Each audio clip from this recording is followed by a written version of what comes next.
Синие-черные.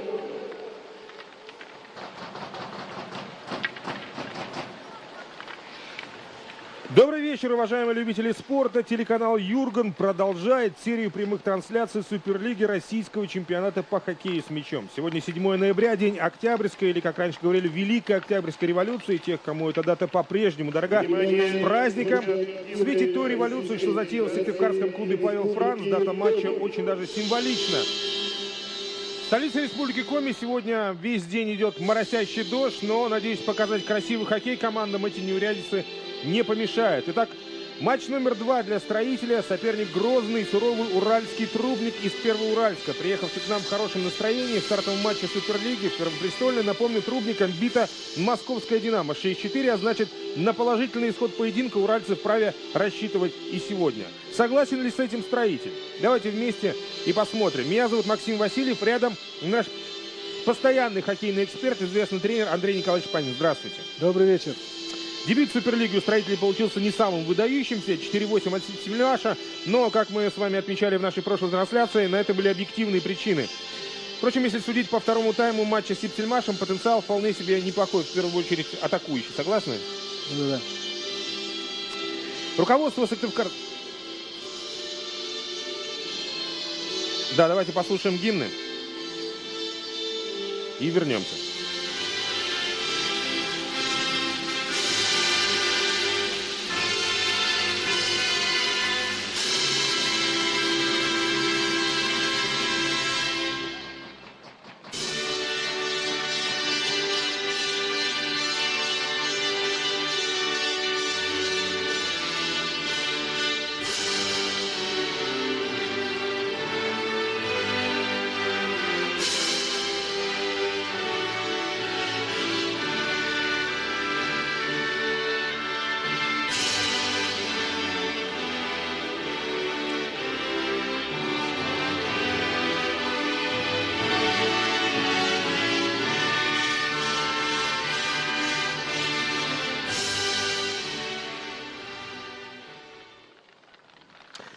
Ну что же, возвращаемся мы на Центральный республиканский стадион. Все готово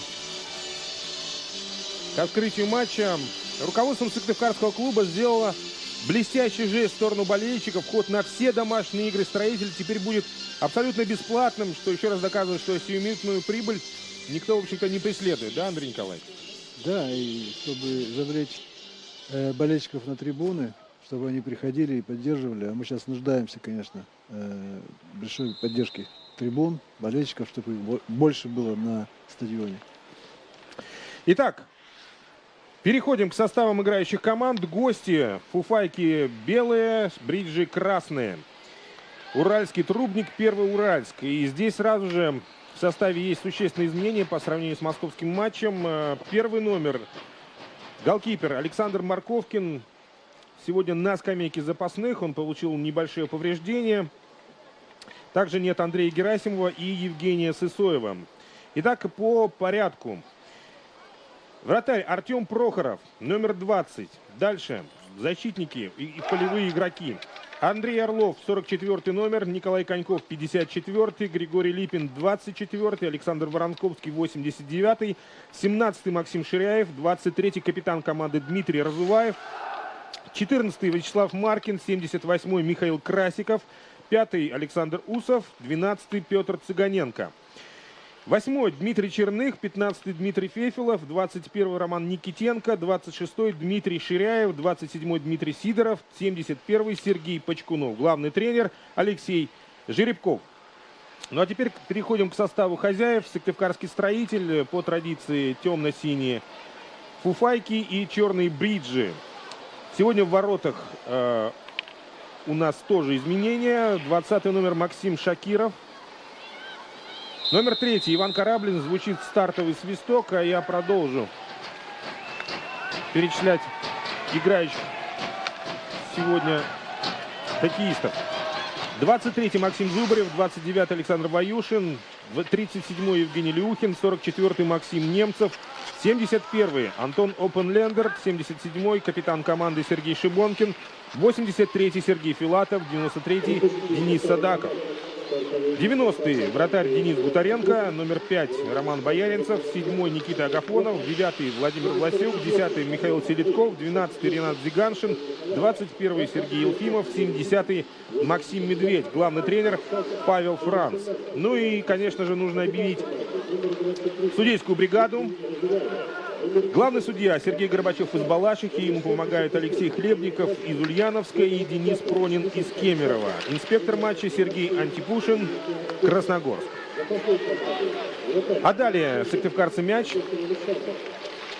Посмотрите, как легко и непринужденно пытались пройти вдвоем оборонительные редуты хозяев, игроки нападения уральского трубника.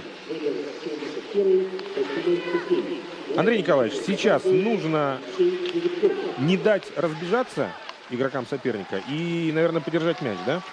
Ну, во-первых, хочу сказать, что первый матч нашей команде не удался не только по счету, но и по игре. Игры не было. И сейчас с первых минут видно, что какие-то слова все равно, я думаю, что тренера нашли, что-то изменили в игре, подсказали нашим ребятам. И вот с первых минут видно, что они большую часть времени начали уделять обороне. То есть они хорошо располагаются в центре поля, направляют игроков. Что будет дальше, будем видеть, будем смотреть. И желать только хорошей игры нашей команде. Да, как я уже говорил, уральский трубник приехал в хорошем настроении. Волевую победу держали над московским «Динамо». Хит-трик сделал Михаил Красиков, который известен тем у нас в Сыктывкаре, что играл за «Строитель» и в преснопамятном сезоне 9-10 годов, когда мы вылетели из высшей лиги. В заключительном матче он сделал пентатрик с Боровичами и забил 5 мячей. У вас в команде он тренировался же, да? Да, конечно, он был у нас в команде. И при мне, когда я был тренером, этот хоккеист, конечно, настоящий нападающий, настоящий спортсмен. Я думаю, что за ним надо сегодня нашим ребятам присмотреть очень основательно, чтобы он не наделал что-нибудь, не делал, не забил нам свои голы. Присматривать нужно, да? Да, обязательно, да. И этим игроком надо глаз да глаз, как говорится. У нас сыктывкарцы теряют мяч. Вот это был прием, конечно, очень опасный прием около бортиков. Неприятно. Да, всегда в этой ситуации судья может даже удалить. Очень надо аккуратно играть около бортов. Травма опасна. Это вот как раз кого? Михаила Красикова приняли? Ну, видимо, да. Бедро, начали да. Уже присматривать за этим хоккеистом. Не дают разбежаться ему. Нет, Михаил Красиков как раз стоит над... Это Дмитрий Черных был.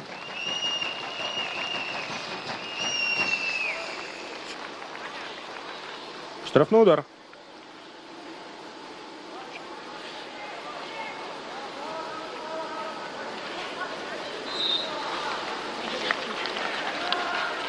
Ага. За бок держится это все-таки у нас Петр Цыганенко. Да, получил небольшую травму. Поехал вроде заменяться.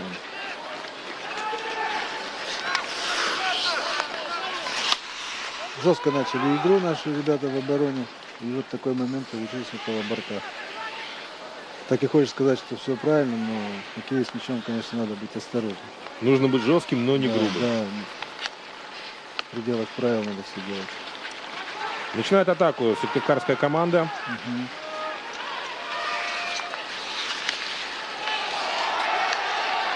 Вперед Максим Зубарев. Опасный удар. Да, будет слет удар. Едва более удар. Пенальти, пенальти назначает. Да, пенальти вот это да. Ворота. Более организованно так наши ребята начали эту игру. Вот это да.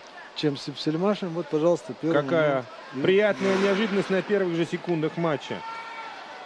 Максим Немцев будет исполнять штрафной удар. Видимо, пенальти. Штатный пенальтист. Сейчас посмотрим, как он это сделает. Но надо забивать. Забивать надо, ребят. Ну что же. Удар? Нет, не... Что ж такое? Это такой шанс упустить. Хорошо. Вратарь сыграл просто блестяще. Такой сейф вратаря. Ну как же так? Такой шанс не скоро появится в матче. Жалко. Но Жалко, вратарь, конечно, молодец. Момент. Надо реализовывать, конечно, такие моменты. Головой. Удар. Еще удар будет? Нет. Не дали. Пускай. Не дали. Или все-таки будет? Сохранили мяч наши ребята. Сейчас его контролируют. Это хорошо, что они сохраняют мяч. Стараются его поддержать. И наладить что-то более существенное. Бегать без мяча всегда тяжелее, наверное, да? Конечно. Чем ты быстрее и больше держишь мяч, конечно, что вынуждает соперника и раскрываться, и нервничать. И поэтому, конечно же, надо побольше держать мяч. Не так просто не отдавать его сопернику.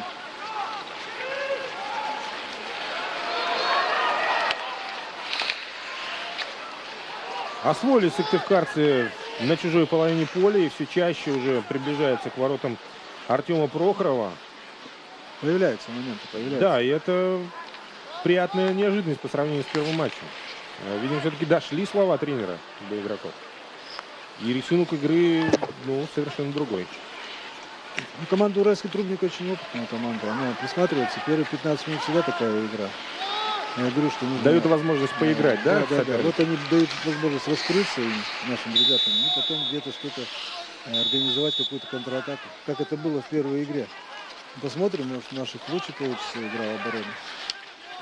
Ну, Уральский трубник, в отличие от Сипсельмаша, все-таки команда, которая и сама любит играть, и дает играть другим. Видите, какой пас, какой отличный Прекрасный просто пас был.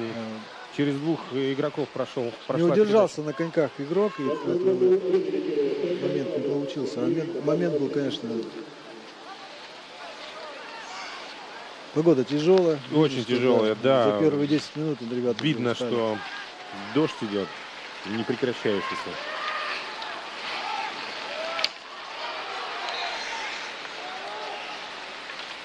Тяжело играть в такую погоду, конечно.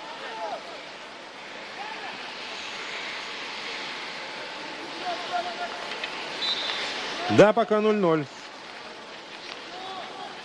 И это очень обидно, наверное, для сыктывкарцев.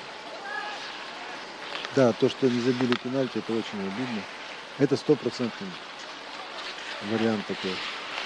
Для того, чтобы открыть счет. А кто в сыктывкарском строителе штатный пенальтист? Я вот не припомню, что Максим Немцев исполнял...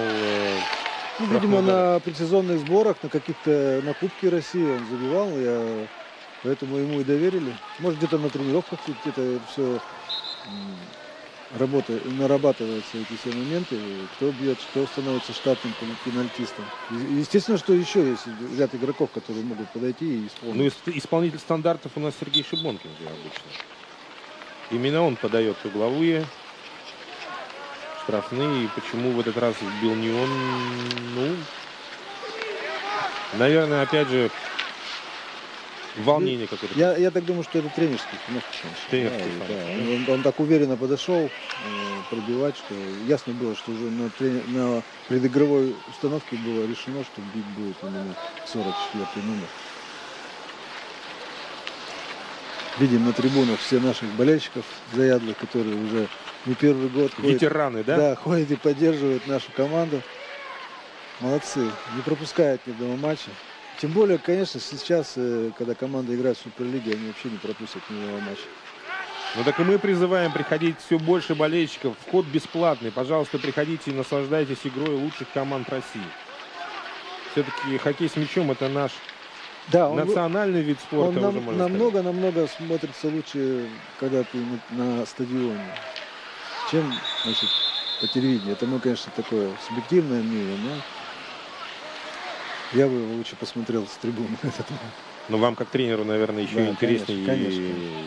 И за расстановкой посмотреть, и за игровыми действиями, да, команд. Вот примерно с этой точки.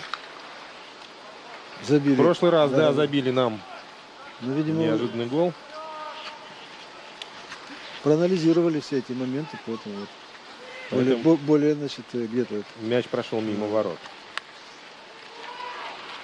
Ответственно отнеслись к этим моментам. Стандарты вообще грозное оружие для команд, которые, ну, выше по классу, скажем так, да? Но Вот хорошая атака смотри, по центру, прекрасно. но Прекрасный пас проход был Максима неточный. Зубарева был. Да, пас был не точный, конечно. Перехват. Опять он. Да, Максим Зубарев. А, нет, это 93-й год, это Денис Садаков, да. Автор 3 голевых передач в прошлом матче. И вот выход к воротам. Удар. И мимо. От ворот играем, да. Это как раз был Дмитрий Черных, 8 номер. Та же тактика, что и у Сипсельмаша. Плотная оборона, хорошее движение в обороне и быстрые контратаки.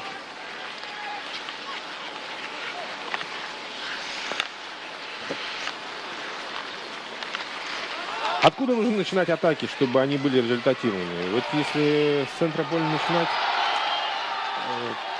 плотность защитных порядков, она Я увеличивается. считаю, что каждый участок поля должен преодолеваться тем или иным игроком. То есть начинать, конечно же, от ворот. Защитники и завершать должны нападающие. В том матче, который, значит, мы проиграли, в первом матче, очень много работы делали полузащитники. Поэтому они, конечно же, выбивались из сил, и не хватало им сил для каких-то конкретных действий в обороне. Тем временем штрафную разыграли гости.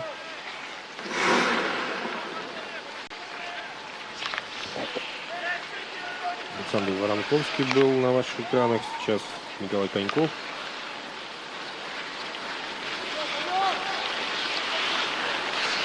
Да, вот как раз Александр Воронковский шел в прорыв. Это вот Михаил Красиков, 78 номер, игравший в свое время за Сыктывкарский Строитель. И уже отметившийся 3 результативными баллами за счет Кубка бомбардиров.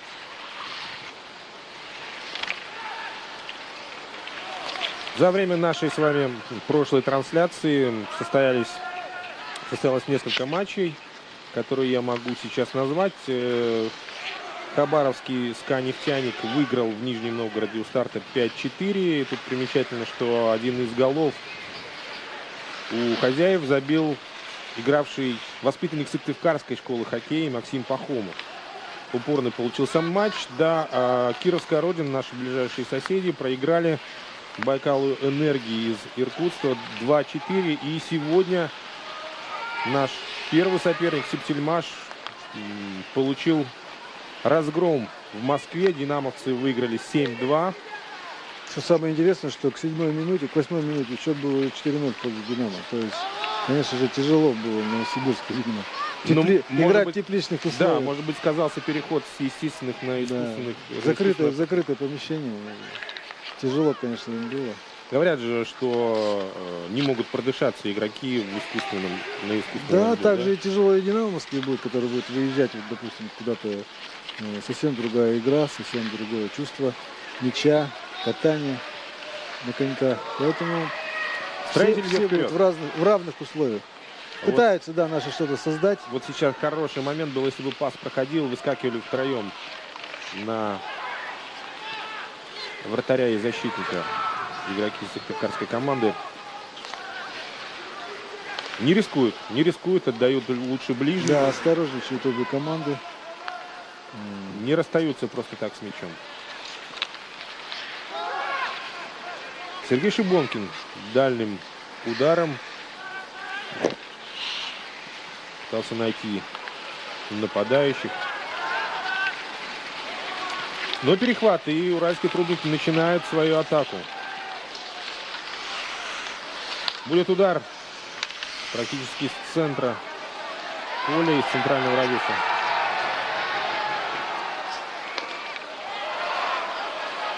Буквально выкинули за борт Вячеслава Маркина. Да, сегодня ребята наши настроены жестко.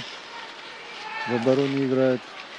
Хорошо проходит по левому флангу. Это как раз Антон Отенлендер, который мучил защитников в прошлом матче. Но теперь он действует слева, а не справа. Универсальный игрок Игра получается. вынесла, видимо, сюда, на этот край. Сейчас посмотрим. Штрафной пробьют сыктывкарцы. Это Александр Ваюшин с мячом.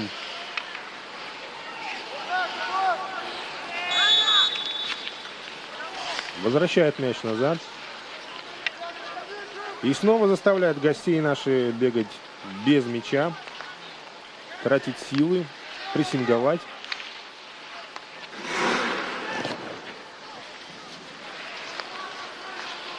Ну, может быть, у уральцев и тактика такая, да? Отсидеться, посмотреть. Вот как Ну вы да, сказали, то же да? самое, как и Новосибирск. Первые 15 минут они так же играли. У нас был момент 1 на 1. Мы Да. забили. Сегодня мы не забили пенальти. Но я скажу, что настройка сегодня хорошая у наших ребят. Видно даже. Просто лед тяжелый, видите, такие скорости, конечно же, не разовьешь. И также видно, что очень... Ну что, у нас удаление?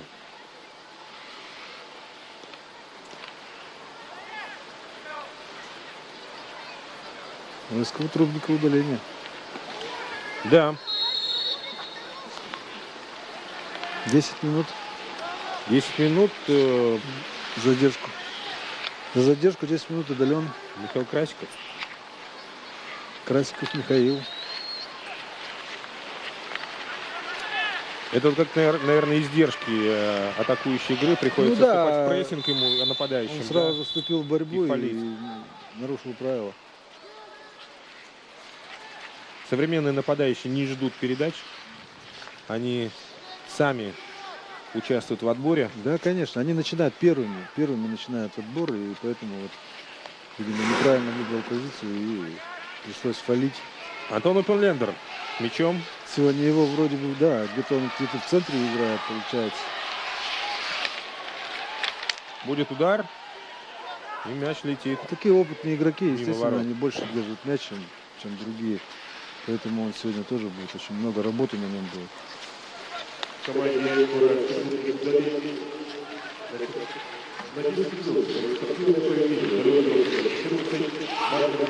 А это вот как раз Красикову еще и Вячеслав Маркин. То есть это уже Второе удаление. второе удаление подряд. И у сыктывкарцев численное преимущество. Большое численное преимущество, которое... Да, два игрока это уже что-то. Можно что-то создать. Где-то может получиться и хороший пас. Выход Ох. нет. Ну как же так не успевает на такую Успевает немножко. классную передачу. Видите, это опять полузащитник. Опять же. Не торопится Артем Прохоров вводить мяч в игру. Будут, наверное, играть на своей половине поля. Да, отдают назад. В общем-то, впереди-то никого и нет. За счет индивидуальных действий только можно пройти. Да, вот посмотрим с вами повтор. Вот этот пас сейчас будет, да.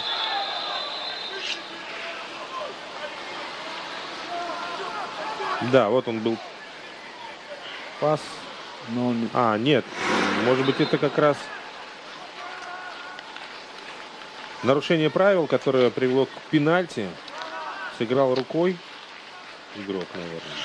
Да, нарушение было в штрафной площади какое-то и назначен пенальти.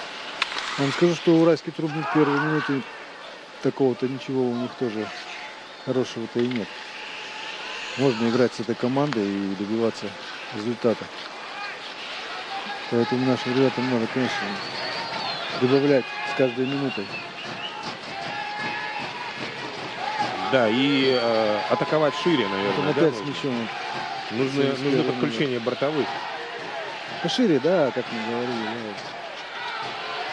И появятся моменты все равно.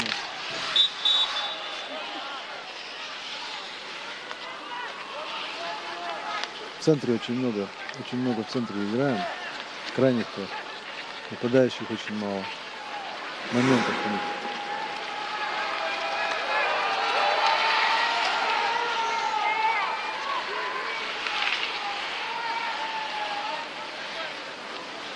Осторожничают гости. Да, это удаление. Нет. Нет, лишнее удаление. Вот у нас Максим Немцев боролся за мяч с Дмитрием Черных. Возвращают сыктывкарцы мяч себе. очень аккуратно играют при передачах. Да, стараются держать мяч, Минимизировать молодцы, ошибки пытаются наши игроки. да. Ну, и атаковать где-то. Да, владение мячом — это путь к успеху. Конечно, конечно. Чем больше ты владеешь мячом, тем больше у тебя моментов будет появляться.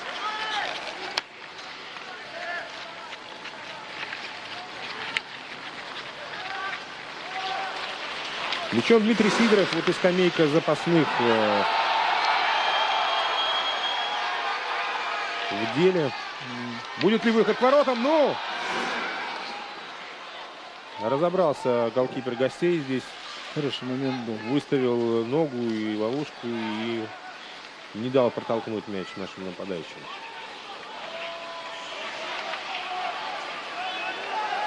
Можно И играть что с этой теперь? командой. А что, Бантрам лучше на счету? Наверное, да, это Максим Немцев. По лицу получил клюшкой, видимо.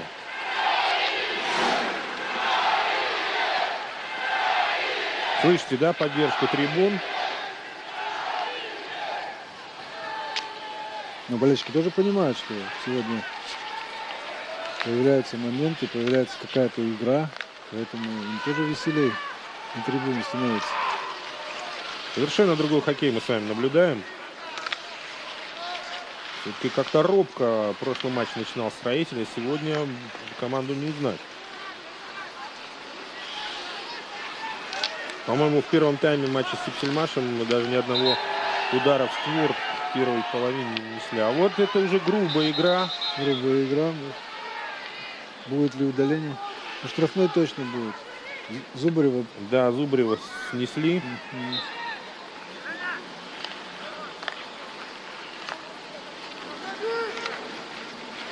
Не меняться едет. Тяжело. В такой погоде, на таком мягком льду, конечно, играть очень тяжело. Для поддержания темпа, наверное, нужны быстрые смены игроков. Да, конечно. Каждый игрок знает, кто кого он может заменить быстренько и дать отдохнуть. Поэтому там все налажено. Это в каждой команде так.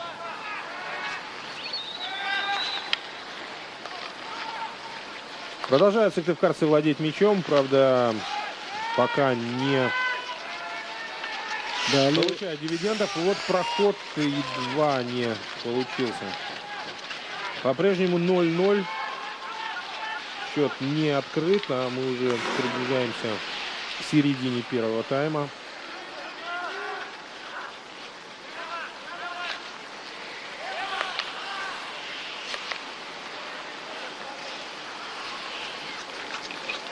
Ну, даже уральский трубник делает ошибки. Мяч. Лед не такого качества, чтобы его... Где разбежаться, можно Все-таки технические какие-то вещи показать, да? Мяч, конечно, скачет. Скачет, видно. Да. И тем не менее, вот Черных проходит, Прошел, оставляет мяч, удар. Ух, Наоборот. опасно было. Очень опасный момент.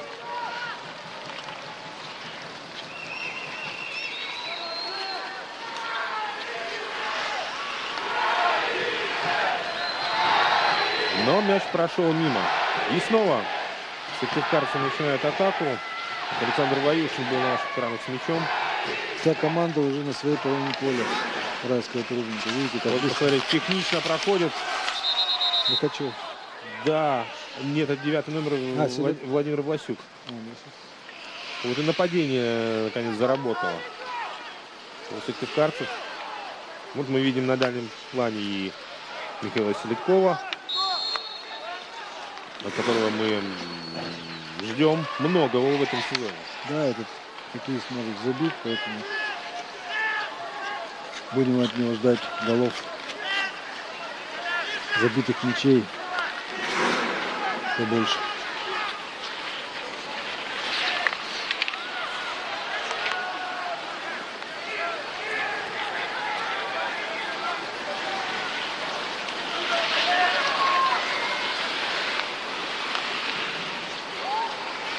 Но вот побыстрее заиграл сыктывкарская команда.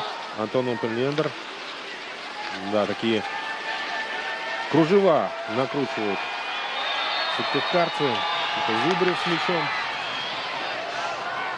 И мимо ворот приходится его удар.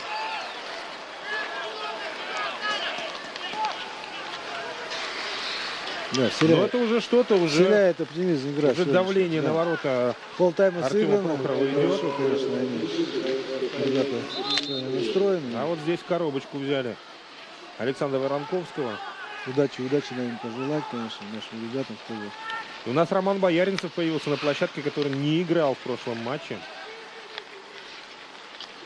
Ну и он, наверное, как самый опытный игрок, цементирует оборону, прекрасно подсказывает что-то, да? Да, ребята. Немножко в этом сезоне он не попадает в основной состав, но этот опытный игрок, он всегда выйдет, всегда заменит, всегда надежно отыграет. Я считаю, что таких игроков надо побольше иметь в команде. Да, это был проход Григория Липина. Защитник подключился к атаке и остановили его неразрешенным способом. Штрафной пробьют гости.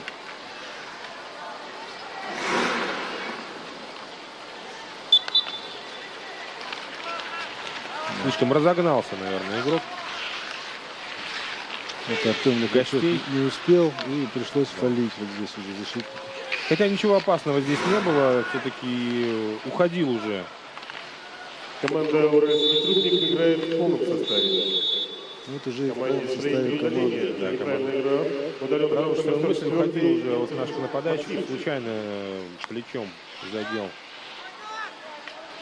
Это был Сергей Шибонкин, нападающий от гостей.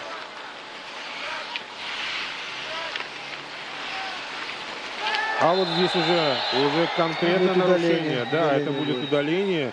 Подножка. Ногу оставил. Денис Садаков пытался выскочить на оперативный простор, но получил по ногам. Нет, это не Денис Садаков, это был Максим Зубарев, да? Ему по ногам досталось. Сегодня достается ему. Более активный игрок. Да, самый активный на первых минутах игрок. Чем в первом матче. Поэтому, да, тоже приглядывает жестко.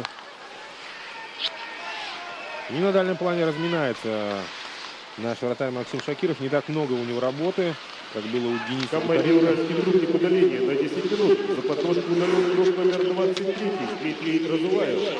Капитан команды Дмитрий Разуваев удален на 10 минут.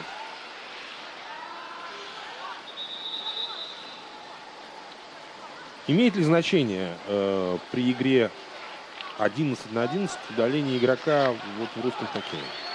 Особого значения не имеет. Если я вам говорил, что в первом матче, если 3-4 игрока удалены, то, конечно, это уже серьезно. А так команды научились играть и в 9, и в 10 игроков, и знают, кто кого взаимозаменяет на поле. После того, как удален, допустим, нападающий, это легче. Если полузащитник, значит, нападающий играет на его месте. Поэтому так-то не очень сказывается. Ну, конечно, легче всегда играть, когда есть какие-то уже свободные места на поле. В современном профессиональном русском хоккее не оставляют свободных зон, да, практически игроки. И очень сложно конечно, там проскакивать там. взаимозаменяемость хорошая, и поэтому не сказывается, да, когда удаление там, одно удаление, то... И вот момент. Не получается. С другой стороны, если ведущего игрока удаляют, то, конечно же, это сказывается на качестве игры той команды.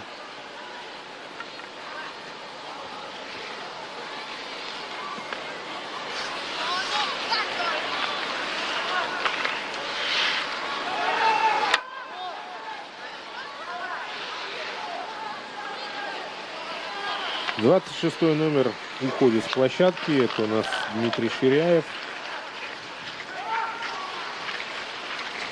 Меняются игроки по ходу этого матча.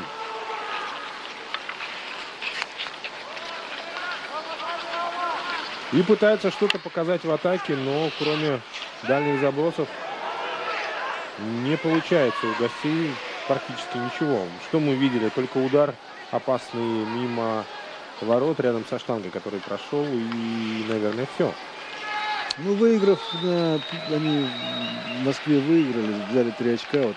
Теперь все на мастерстве. Смогут они, кто мастеровитый, тот и выиграет эту игру сегодняшнюю. Кто какого желания. Эмоции закончились. Все, первая игра прошла, теперь надо играть на мастерстве, на общекомандных действиях. Сможет уральский трудник? Я думаю, что я по первым минутам я вижу, что мы играем на равных с этой командой. И ничего такого сверхъестественного у них нет. В этом межсезонье уральский трудник тоже потерял нескольких игроков. Сразу 4 новичка пришли в стан команды Алексея Ширяева, Алексея Жеребкова.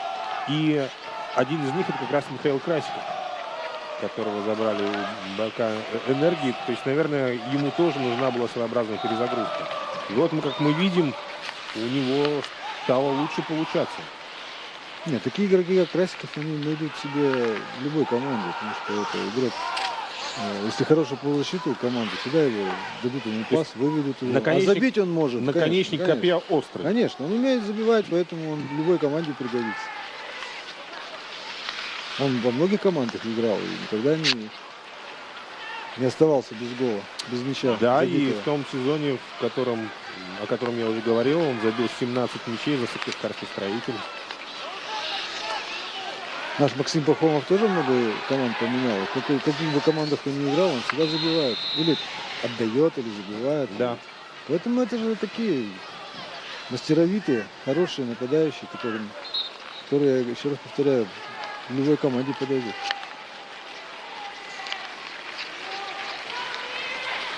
Гости идут вперед. Решили они включить очередную скорость. И вот хороший проход по левому флангу. Хорошо, цепко наши ребята грамотно отобрали этот мяч. Теперь надо его увозить, создавать что-то. Ну, не просто откидывать, наверное. Лучше выходить из обороны, наверное, через пас короткий, да? Как плохо играют наши нападающие, как бы 9-й номер. Не открываются, плохо работают. Да, и у них не доходит до них без мяч мяча. совершенно. Ничего такого не создают, поэтому без нападающих трудно будет играть это все.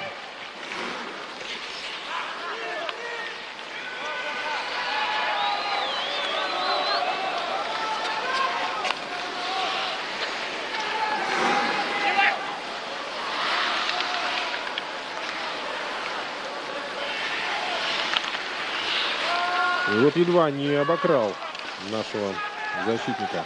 А успеет ли? И да, столкновение с голкипером. Опасно выходил из ворот. Да, ребята Артем Прохоров. Наши сегодня до конца играют.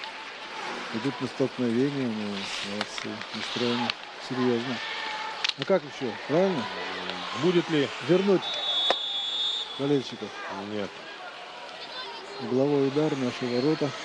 Стандартное положение, это опасно. Там в центре было нарушение правил, но мяч остался у гостей, поэтому судья не остановил, да, поединок? Да, он решил продолжить игру, и вот, пожалуйста. А что в этой ситуации лучше, штрафной по центру или угловой? Это по правилам, он дает играть, если мяч у тех команды, которые... Давайте посмотрим за розыгрышем углового.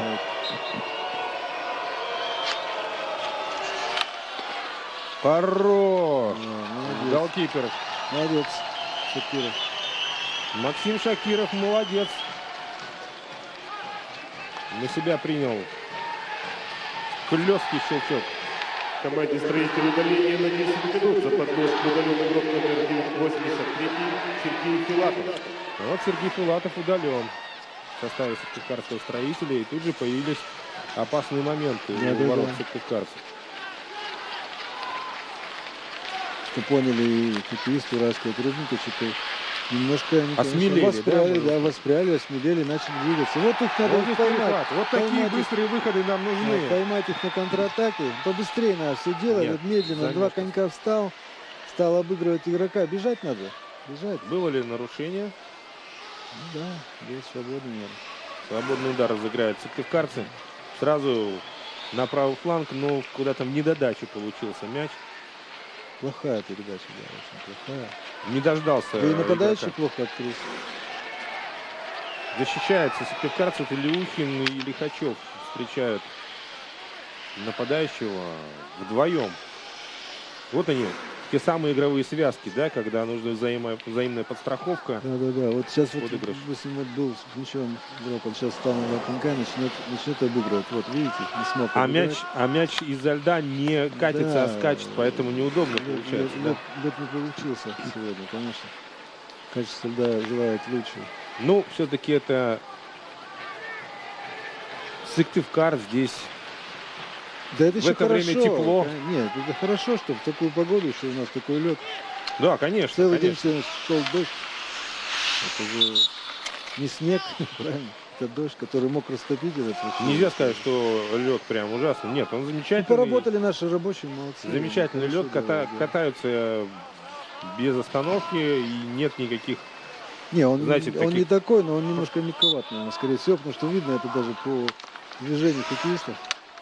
Проскальзываний на месте И нет. по усталости их, по катанию видно, что тяжело, конечно, тяжело. Тяжелый лед сегодня.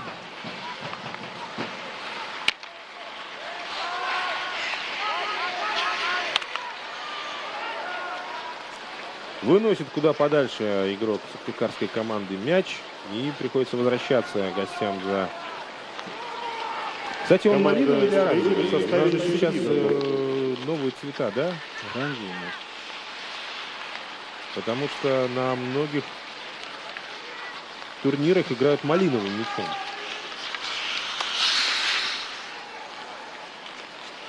Моменты стали появляться в уральской турнире. А потому что удален Филатов, а Филатов у нас либеро, один из основных защитников. Поэтому да. Раз за разом начинают появляться моменты. Нельзя упускать инициативу. Но пока очень качественно играют в обороне сыктывкарцы с подстраховкой. И...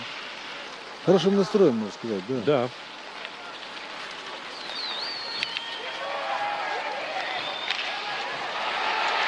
Будет удар. Есть!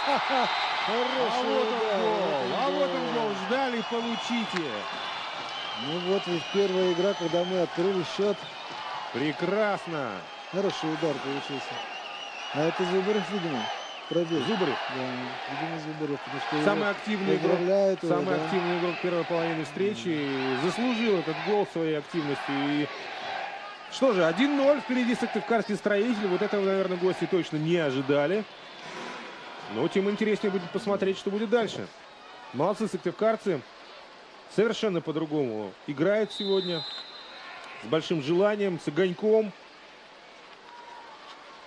И заслуженно ведут в счете 1-0. Надо также продолжать. В таком же духе, и будет все нормально. От 77-й номер Это отдал Сергей пас. Шибонкин, да. Он долго поднимал клюшку и ударил. Хорошо попал В дальний угол попал. Да, Вратарь в здесь на противоходе был в пойман, нижний, наверное, в нижний угол туда он попал как раз. И трудно очень вратарю вытащить этот мяч. У него противоход получается. И Хороший гол. 1-0. Продолжаем следить за первым таймом. Я напоминаю, мы На в прямом 38-й эфире. минуте матча с передачи Сергея Шибонкина, номер 77. Мяч в ворота команды «Уральский трубник» забил игрок номер 23 Максим Зубарев. Да, это Максим Зубарев. Команда «Уральский трубник» играет в полном составе. И тут же возвращает удаленного игрока на площадку. Без капитана пропустила команда «Уральский трубник». Гол. ну что, можно сказать, что первый тайм. Первый тайм остался за сыктывкарцами, да. Сыктывкарцы инициативу. Они не упускали весь тайм. Молодцы, хорошим настроем. Но осталось немного, минут 7 до конца Выдержать. первой половины да. встречи. Выдержит или нет? Ну, Да. как бы, Офсайд. Вне игры, да.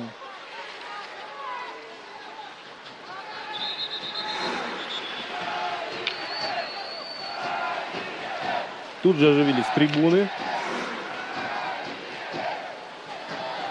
А вот гол с другой точки. Вот он пас на Максима Зубарева. И удар. Хороший удар, да. Да, такой хлесткий, точный удар, как плеть помещика.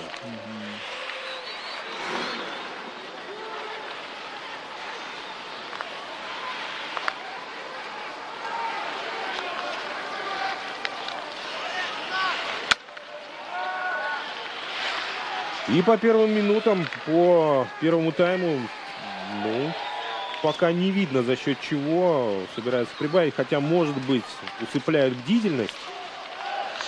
Да, встретил. Воспитанник кировского хоккея. Жестко встретил сейчас. Какие-то годы Артем наши Лихачев. игроки поуезжали все. Теперь возвращается к нам. Ну, будет еще лучше. Хотелось бы, чтобы к нам приезжали самые хорошие игроки. Главное, что мы делаем ставку на молодых ребят, на выносливых, на сильных, на характеры. Вот этот характер сегодня проявляется и очень даже, Да, в первом тайме хорошо, молодцы. очень даже неплохо смотрится Сыктывкарский строитель. И если кто вдруг после первого матча ошибочно записал Сыктывкарский строитель в стан аутсайдеров, то я вам скажу, это явный просчет ваш. Потому что, судя по игре, сыктывкарцы, ну, никак не заслуживают такого ярлыка. И вот вам, пожалуйста, как смотрится сыктывкарская команда на фоне, ну, команды с амбициями бронзовых призеров. Команда, которую, я напомню, обыграла московская «Динамо». Сегодня, конечно, видимо, хорошие игроки вышли из строя. У них самые такие, наверное, которые стержневые.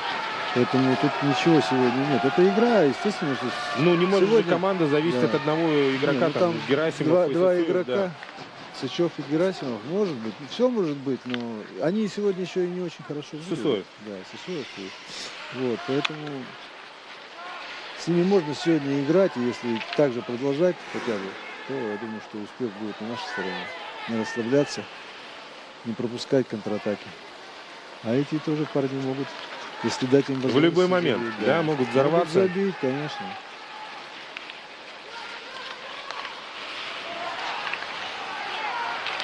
Сейчас нужна концентрация, внимательность на каждом участке поля сыктывкарцам. Конечно же, гостям не захочется заканчивать тайм. В раздевалку главцев не получили, и пошли отдохнули. Это немножко, психологически бьет по Поговорили, команде? конечно, конечно. Это очень Гол в раздевалку. серьезно, да. И если сейчас так и закончится первый тайм, они отдохнут, тренера с ними поговорят еще больше, и нормально будет. Хотя бы так же продолжать играть, и будет все хорошо. Не та сегодня команда Уральский Трубник, которая там где-то что-то выигрывала. Неудачно пробил штрафной Ну, Александр Воронцовский. у них тоже есть два тренера, самые великий Эхвальд Вы их сегодня видели? и Жеребков, да, сегодня с ними имел честь поговорить, поэтому они, конечно, сейчас тоже внесут некоторые коррективы. И интересно будет второй тайм. Хотя первый еще не закончился, будем смотреть.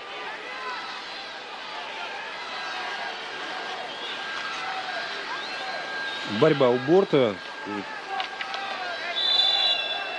толчки. Видите, на любом участке поля наши навязывают борьбу, и это приносит свой успех, понимаете? Да. Вот, А это характер. не это дают, не характер. прокатываться. Все время в тормозах играют. Молодцы ребята, конечно, сегодня. И вот сейчас решили подержать мяч сыктывкарцы. Да. Команда строителей Горького составит Тем более, что ждали возвращения защитника основного. Ну, доверяют. Да, в полном составе играет сыктывкарский строитель. Бояринцев играет почти уже второй тайм. Вот видите, это опытный игрок, он может там наладить сзади. последняя минута первого матча. Извиняюсь, первой половины игры. Шутит судья-информатор. Бывает. Ну, хотелось бы, конечно, закончить матч уже. Да, вот на этом минуту, счете да. нам достаточно. Да, Мне кажется, да. 3 очка и все прочее. Но это не бывает, так надо еще 45 минут играть. Ну, это уже элемент футбола был. В высоком прыжке пытались поймать на голову мяч. Потихонечку переходят на легковые передачи. Это, конечно, Да, всё все-таки хуже. устают Сейчас команды, немножко, да. сейчас немножко подстарают, сделают. Тяжело Конечно, играть да. командам. Будет хорошо. Получше будет. Набегались, да? Ну, вот и народ. видите. Уже народ Да, потянулся болельщиков много. Я считаю, что после палаткам поражения, с да, фастфудом. Команде Уральский Трубник удаление на 10 минут. много мальчишек. Высоком девчонок, которые смотрят. А Воронковский удален. У нас интересно. Удален Воронковский. И штрафной пробивает уже уральский трубник. Это... Все, да, звучит свисток на перерыв. Отдохнем. Ну что же, 1-0 благодаря голу Максима Зубрева. И совершенно другое настроение у болельщиков и у нас с вами. 1-0 это уже хороший такой задел на будущее. На этом, пожалуй, от первой половины встречи все. Сейчас наступает время новостей, после выпуска которых мы вернемся на стадион и посмотрим, наверное, самые опасные моменты первого тайма. Не переключайтесь. Генеральный спонсор трансляции – дорожно-строительная компания «Автобан». Дорожно-строительная компания «Автобан» – одна из крупнейших российских подрядных организаций в области транспортной инфраструктуры, выполняет полный комплекс работ по строительству, реконструкции и капремонту автодорог в 13 субъектах 5 федеральных округов России. Численный состав 5000 человек. Парк дорожно-строительной техники насчитывает 1200 единиц. В Республике Коми компания ведет строительство и реконструкцию автомобильной дороги Сыктывкар, Ухта, Печора, Усинск, Нарьян-Мар на участке поселок Малая Пера, поселок Каджиром протяженностью 80,5 километров. Мы строим дороги в будущее.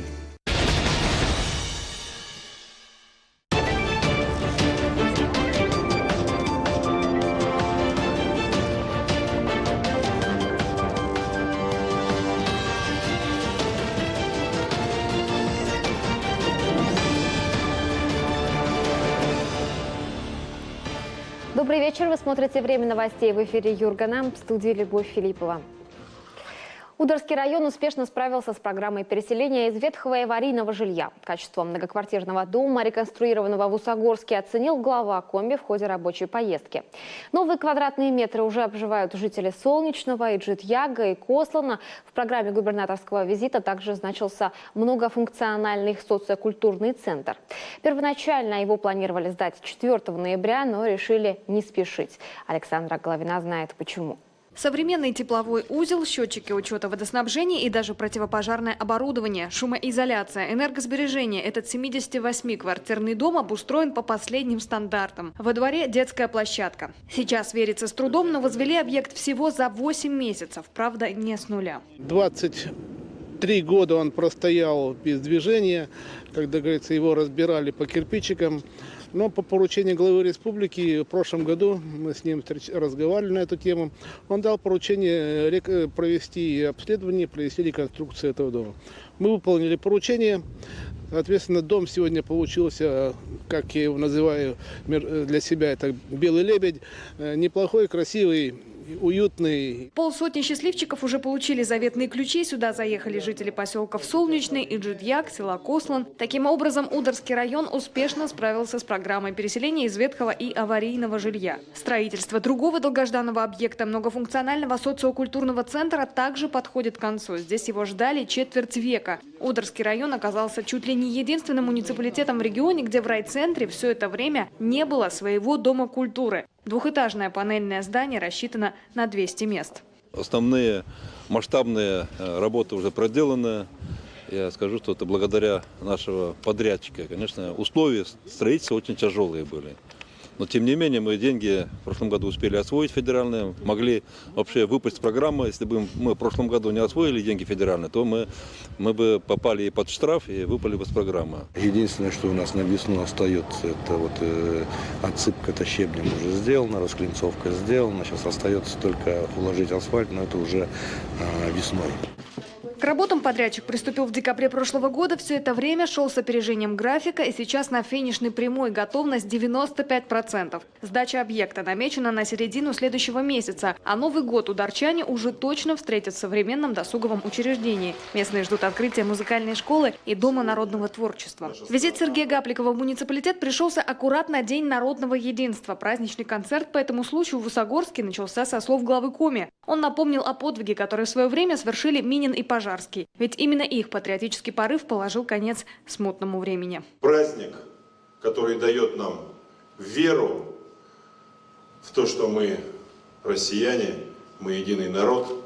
У нас славное прошлое.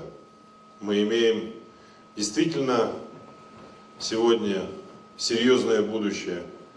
И мы создаем вместе с вами это будущее для наших детей, внуков и тех, кто придет после нас. Мы, народ Коми, вместе со всеми народами России стремимся сделать нашу страну лучше, краше и сильнее. Фестиваль народных культур «Мы россияне. Мелодия единства» собрал больше 300 участников. Это и творческие коллективы Удырского района, а также представители национально-культурных автономий столицы региона. Александра Головина, Николай Богданов, телеканал Юрган, Удырский район. От погашения республиканских долгов до посевной. Спектр вопросов, которые на этот раз были подняты в ходе прямого эфира с главой Коми на нашем канале, оказался достаточно широким. Открытый разговор состоялся аккурат в День народного единства, 4 ноября, за час, что длится программа. Сергей Гапликов не только прокомментировал ряд проблемных моментов. Впервые перед зрителями по видеосвязи ответ держали и министры, и главы на местах. Некоторым из них глава сразу же дал ряд поручений. Любовь Лабина о главном, что прозвучало. Первый и главный вопрос – как Коми будет жить дальше? Имеется в виду, конечно, будущий бюджет. Согласование финансового документа на 2018 уже активно ведется. При этом у республики громадный долг, доставшийся в наследство – 38 миллиардов рублей, который сильно ограничивает финансовые возможности нынешнего руководства. А потому жителей волнует, будут ли сокращаться социальные программы и выплаты. Нет, не будут, отвечает глава. И добавляет, с будущего года они даже будут расти. Хочу сразу заметить о том, что в непростых условиях, безусловно, которые сегодня существуют, и мы все с вами их ощущаем, мы в любом случае делаем все для того, чтобы социальные выплаты не сокращались никоим образом.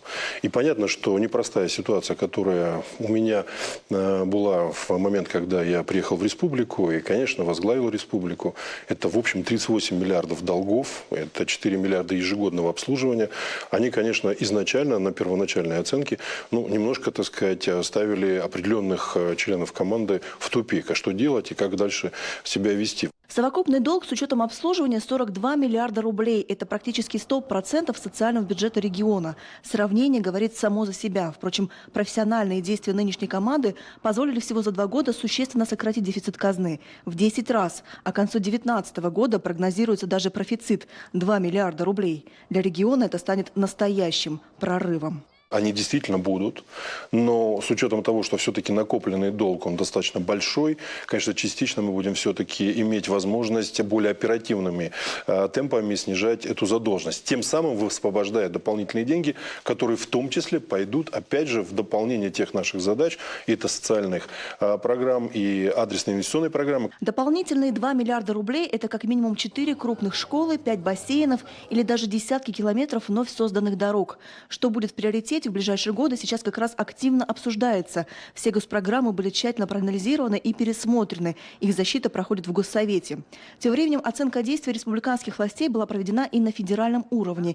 И Коми вошла в список 40 регионов, достигших наилучших результатов по социально-экономическому развитию, заняв достойную 27-ю позицию и тем самым получив дополнительный грант – почти 193 миллиона рублей. К слову о федеральных деньгах. Нынешнему руководству республики удалось добиться от Москвы пересмотра вопросов софинансирования. Мы сумели переломить ситуацию, я могу открыто сказать, и это действительно достижение.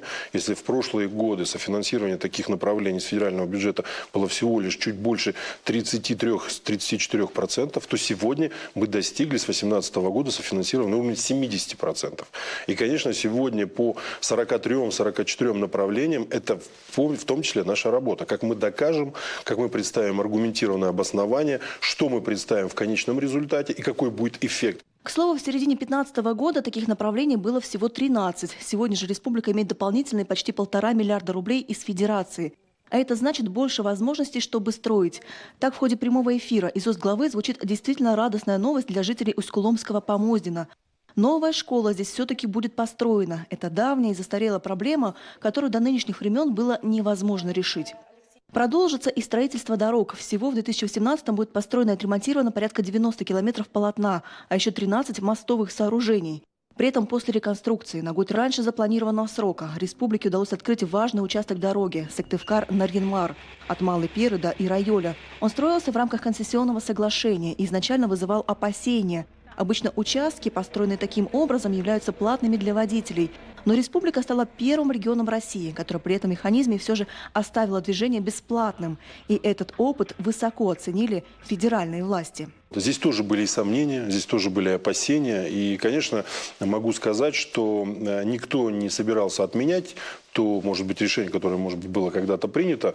И считаю, что по большому счету оно требовало более глубокого, в том числе и финансово-экономического анализа. Когда мы провели все эти работы, когда мы выверили действительно проектную документацию, сметную документацию, честно говоря, мы рискнули. Рискнули, ожидания превзошли сами себя. Для Коми дорога на Наримар – стратегически важное направление, ведь освоение Арктики невозможно без транспортной артерии из европейской части севера до Карского моря. Благодаря этому республика получит возможность выхода к Северному морскому пути. При этом сегодня есть надежда на то, что Коми сможет получить дополнительные деньги на оставшиеся километры. От глобальных вопросов к частным. Так жители Сосногорска в ходе открытого разговора волнует судьба бассейна. Сроки сдачи объекта явно затянулись. Сергей Гапликов проблемного вопроса не избегает. Мало того, впервые держит ответ с места и глава района в прямом эфире.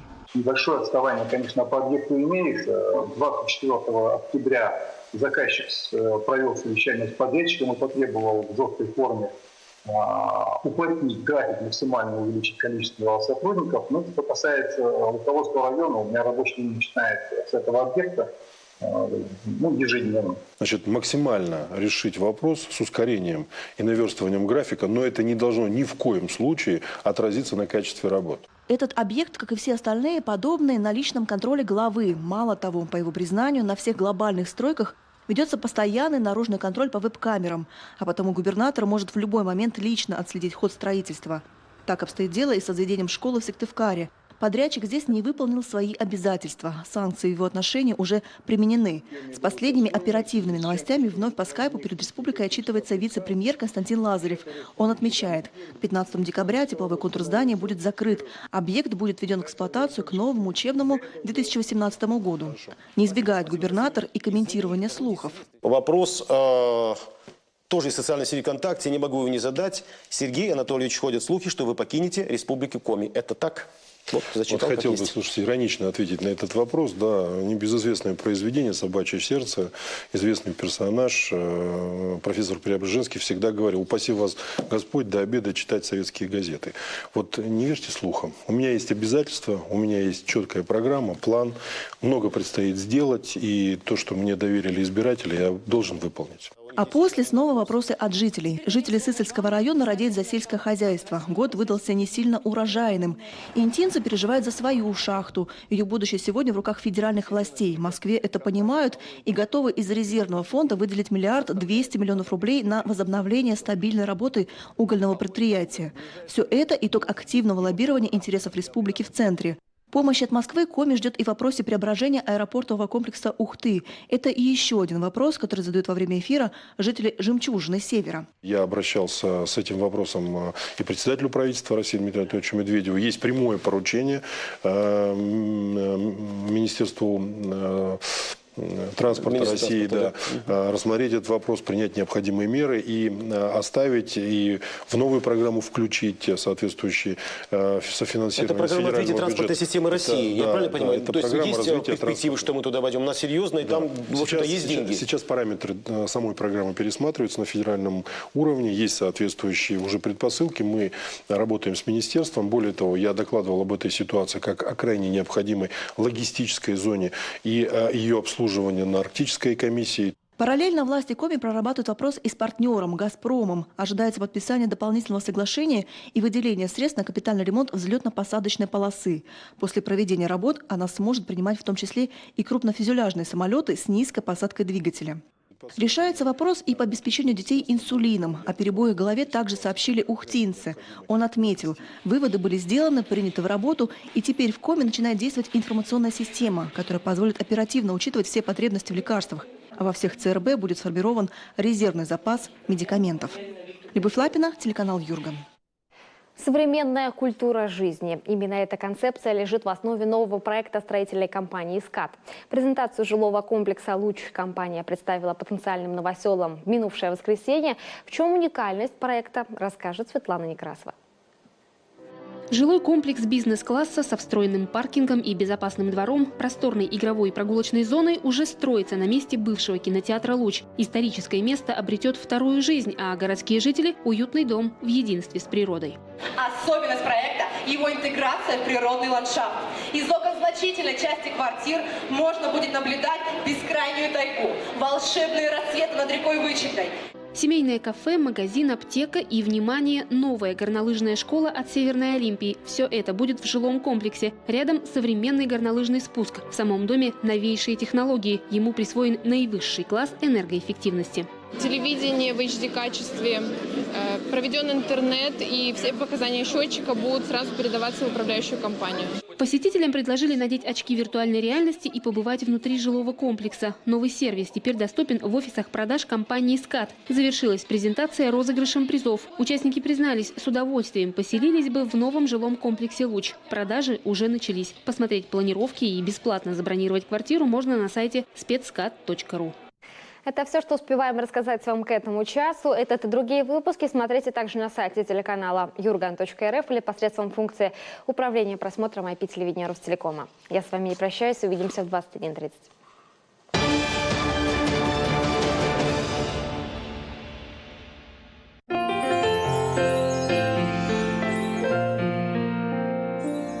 Торговый центр «Аврора», 2-й этаж, осенне-зимнее пальто от 3500 рублей. Магия меха. Новая коллекция норковых шуб, дубленок, кожаных пуховиков. Рассрочка 24 месяца. Магия меха. ЦУМ, 2-й этаж, левое крыло. Это дети, которые привыкли резвиться.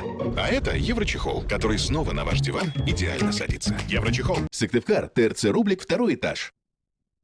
Приобретая технику быта, мы всегда делаем выбор и порой переплачиваем за него. Выбирайте технику по разумной цене. Белую технику. Магазин бытовой техники и электроники «Белая техника». Первомайская, 25. В разных средах организма разное содержание вируса. В крови много, в слезах, поте и слюне его почти нет. Внимание! Это важно знать. Вирус не передается бытовым путем. Вы купили Алмак-01. Почему? Маме ноги лечить. Ей назначили в поликлинике. Сама она не доедет. Будем лечиться дома. Алмак-01 от артритов, артрозов, остеохондроза. Алмак-01 до подорожания в аптеках «Будь здоров» и «Планета здоровья».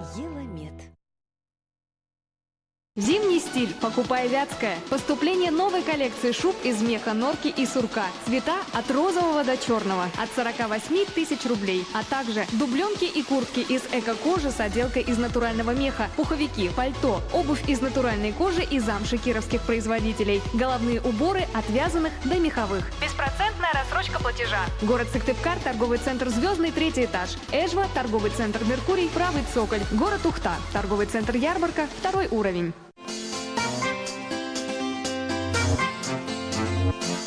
Иван Иванович до сих пор крутит рога домашней антенны.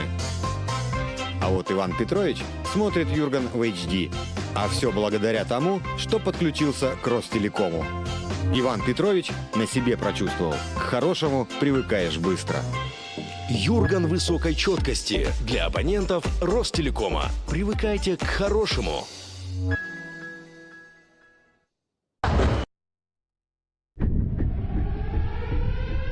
Услышали сигнал оповещения? Включайте радио или телевизор. Ждите сообщения о происшествии. Закройте форточки. Наденьте ватно-марлевую повязку. Раствор пищевой соды защитит от хлора, а слабый раствор лимонной или уксусной кислоты от аммиака. Возьмите документы, теплые вещи и продукты. Перекройте воду и газ. Покиньте зону химического заражения перпендикулярно направлению ветра на безопасное расстояние и слушайте дальнейшие инструкции.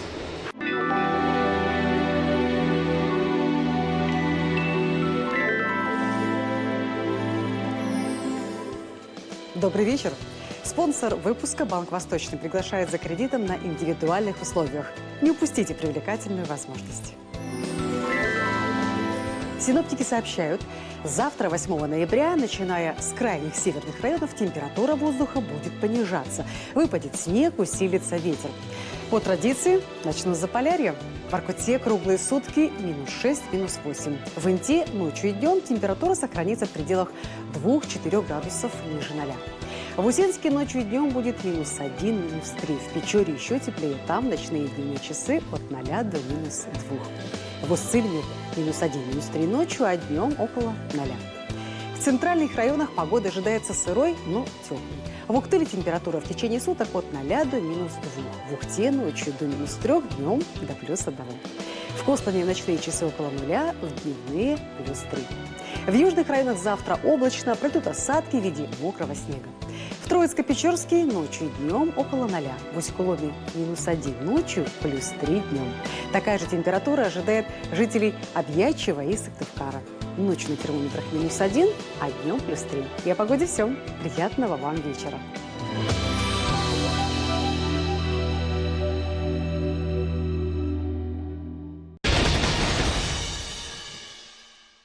Генеральный спонсор трансляции – дорожно-строительная компания «Автобан». Дорожно-строительная компания «Автобан» – одна из крупнейших российских подрядных организаций в области транспортной инфраструктуры, выполняет полный комплекс работ по строительству, реконструкции и капремонту автодорог в 13 субъектах 5 федеральных округов России. Численный состав 5000 человек. Парк дорожно-строительной техники насчитывает 1200 единиц. В Республике Коми компания ведет строительство и реконструкцию автомобильной дороги Сыктывкар, Ухта, Печора, Усинск, Нарьян-Мар на участке поселок Малая Пера, поселок Каджиром протяженностью 80,5 километров. Мы строим дороги в будущее.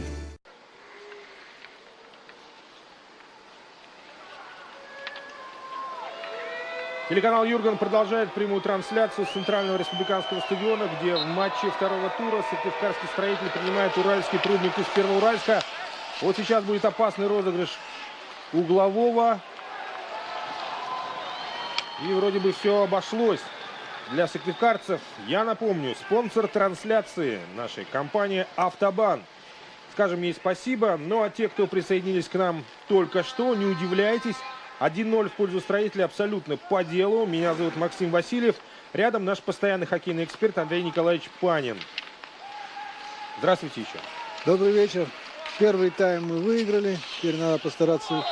И вот, видите, только я сказал, хотел я сказать, что да, конечно, команда Уральский трудник сразу бросилась отыгрываться. И вот у них получилось после розыгрыша свободного удара. Они с лету пробил, да, игрок? Сравняли счет, да. Не дал опуститься мячу. Серьезная команда, с ней надо, конечно, поосторожнее с первых минут. Александр Усов показывает. Хотя давайте дождемся объявления судьи-информатора.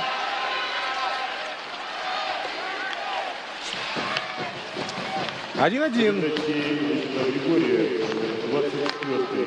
На 47-й минуте матча мяч ворота команды «Строитель» забил игрок номер 27 Сидоров Дмитрий. Нет, это был Дмитрий Сидоров, игрок, вышедший со скамейки запасных. Ну что же, 1-1. Это ничего страшного. Да, нам нужно, наверное, продолжать играть в тот же хоккей, который мы играли. С подключением, взаимозаменяемостью в защите. Ну, лед был почищен, видите, он стал более ровным, накатистым. И Уральский трудник сразу с первых минут.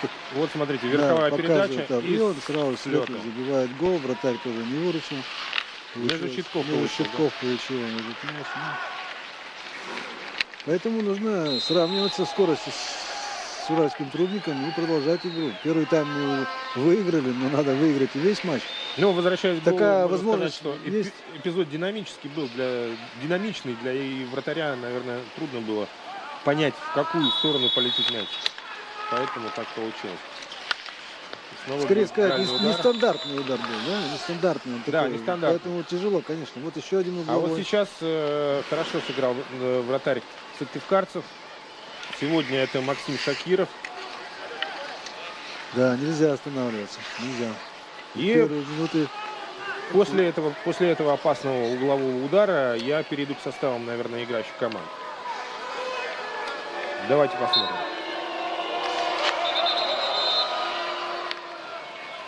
Раньше времени вышли, да, наши игроки. Командное предупреждение получают. Теперь надо осторожнее, сейчас могут удалить сразу же.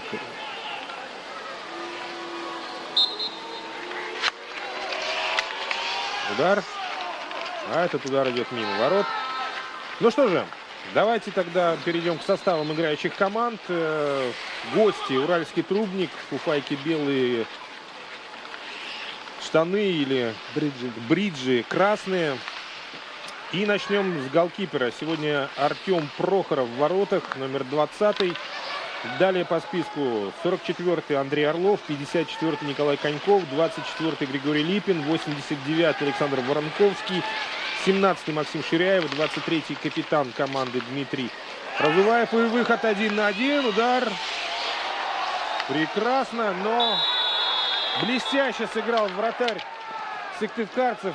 В 1 на 1 просто выручил команду, но и затем не уследили на добивании игрока. Я всегда говорил, если вратарь помогает, если выручает команду, помогите ему немножко.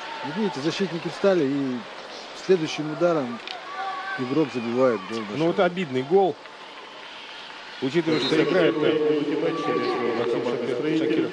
прибавили в скорости, конечно, сначала второго тайма серьезно прибавили. Да, и уже тяжеловато будет сыктывкарцам.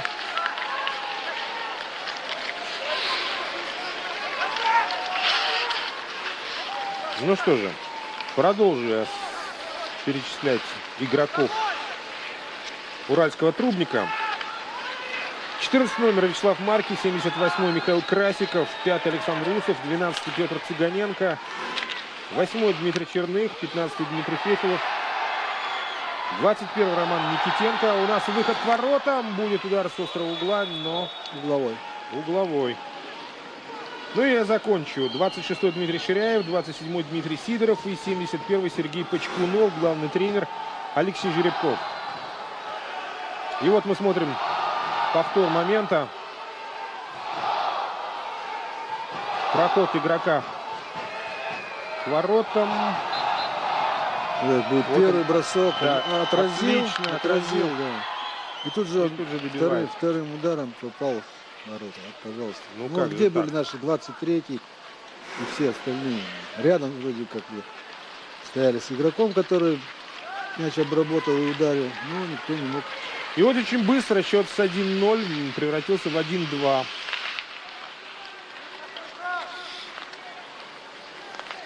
Резко прибавили гости в атаке. Показали, что они умеют остро атаковать и позиционно. Хоккей с мячом все быстро может получиться. За 1, 2, 3, 4, 5 минут. Только ты дашь слабинку какую-то небольшую. Вот, пожалуйста. Немножко прибавили в обороты уральцы. И наши уже немножко не успевают за ними. А этого хватает, чтобы счет изменился.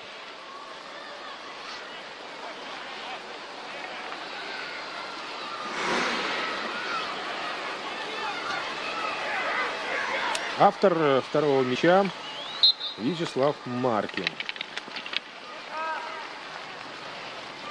1-2, 52-я минута встречи.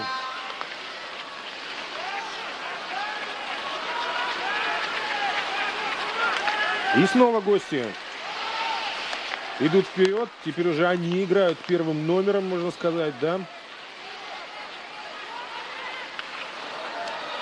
Терять нечего было. Первый тайм они сыграли просто в обороне. Просто не то, что они играли там хорошо, но на маленьких скоростях. Тут видно, что они прибавили, конечно, очень серьезно. С первых минут. Широко стали играть. В общем-то, показали, что не зря им выписывают авансы. Но я думаю, что наши ребята все равно перестроятся и найдут все силы, чтобы... Ну и вот пока пауза в игре. Давайте перейдем к составу строителя. В воротах Максим Шакиров, номер 20. Далее по списку полевые игроки. Номер 3 Иван Кораблин, номер 8 Артем Лихачев, 23 Максим Зубарев, автор забитого мяча, 29 Александр Ваюшин. Ну, вот снова как нож сквозь масло проходят игроки гостей нашу оборону. 37-й Евгений Люхин, 44-й Максим Немцев, 71-й Антон Оппенлендер, 77-й Сергей Шибонкин, капитан команды, 83-й Сергей Филатов, 93-й Денис Садаков.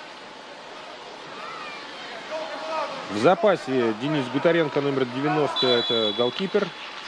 Давайте посмотрим, как разыграет штрафной. Такая наигранная комбинация. Гости, да. Домашняя заготовка, но у них ничего не получилось. Внимательно наши защитники сыграли. Продолжаем. Номер 5 Роман Бояринцев, 7 Никита Агафонов, 9 Владимир Власюк, 10 Михаил Селедков, 12 Ренат Зиганшин, 21 Сергей Елфимов, 70 Максим Медведь. Главный тренер команды «Строитель» Павел Франц. Ну и, наверное, стоит сказать о судейской бригаде. Сегодня главный судья из Балашихи Сергей Горбачев. Ему помогает Алексей Хлебников из Ульяновска и Денис Пронин из Кемерово. Инспектор матча Сергей Антипушин, Красногорск. Опытные судьи, все российской категории. Давно судят матчи. Ну и дают они играть командам. Сегодня не так много спорных моментов, скажем так, да? Держат в руках матч. Видно. Нити игры. Да. Вот сыктывкарцы начинают свою атаку. Широко, размашисто идут вперед. Хороший пас. Да, выход на... И что здесь? Обычная борьба, да? Опа, попал, молодец. Как это могло произойти? Метров с 35-40. Просто фантастика какая-то. Попал прямо в угол. Это тоже неожиданно для вратарей всегда, когда мяч с такой дистанции попадает. Вот он неожиданные ходы, да, которые нужны были в этой игре. Счет равный. Вот это он щелкнул, как из пушки. Как из прощи буквально, да? Проверил вратаря, спит ли он или нет. Оказалось, что немножко вздремнул.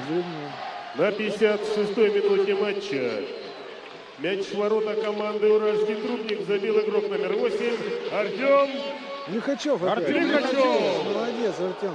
Уже во второй игре подряд забивает. Да, каждый матч. Молодец, Артем. Давай, нужный момент для команды. Это уже голы Суперлиги, это не голы высшей лиги, это дорогого стоит. Где можно по 8 забивать, да? В высшей лиге. Там можно много забивать, да. И всю жизнь. 2-2. И вот повеселее игра у нас пошла.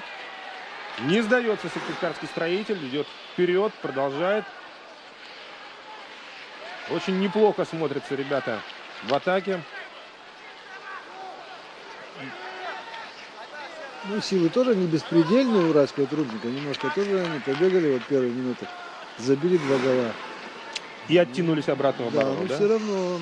Тоже осторожничают. Они, наверное, просто команда опытная, не знают, чего ждать от сыктывкарцев. Надо сравняться с ними в скорости. И все, будет нормально. Не дать им... Разбежаться, да? Да, разбежаться, где-то сыграть там комбинационно. Ну вот мы смотрим элементы большого тенниса. Ну хорошо у нас действует левый фланг. В прошлом матче хорошо действовал правый, в этом левый, но завелись команды не по-детски.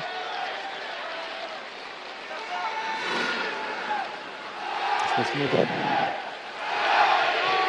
Да, к сожалению, повтора нет, но мы его увидим чуть позже. И сразу оживились трибуны, начинают скандировать «Строитель». Это то, что нужно сейчас команде. Это да. Поддержка нужна.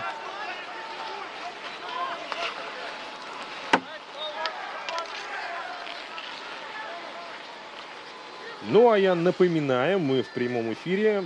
И генеральный спонсор трансляции — компания «Автобан».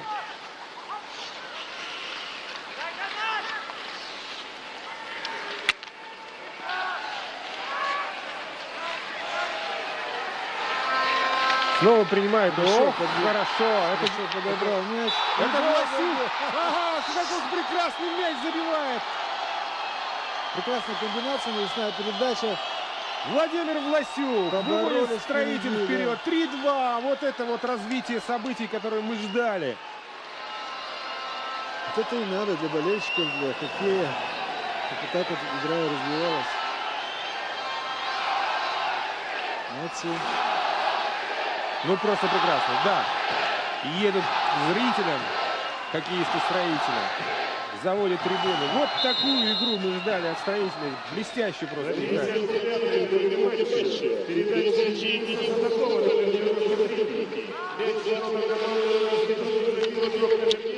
Владимир Вот и нападение сыграло свою роль.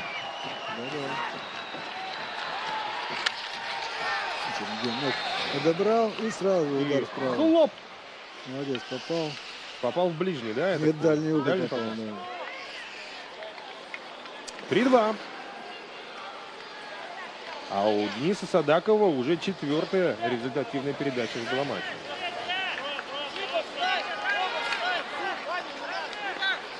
Руководит стенкой Максим Шакиров. Не хотят сыктывкарцы получить такой же подарочек, какой они получили в матче с Сипсельмашем.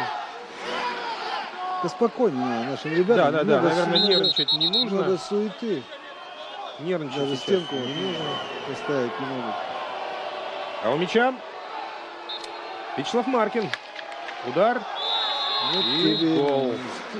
Долго ставили стенку. И в итоге пропустили. Да. И поставили ее. Вот дальний угол тоже. Удар в дальний угол. Снова пошел дождь. Да, ничья. Ничья. 3-3. Очень быстро меняются события у нас на поле. 3-3.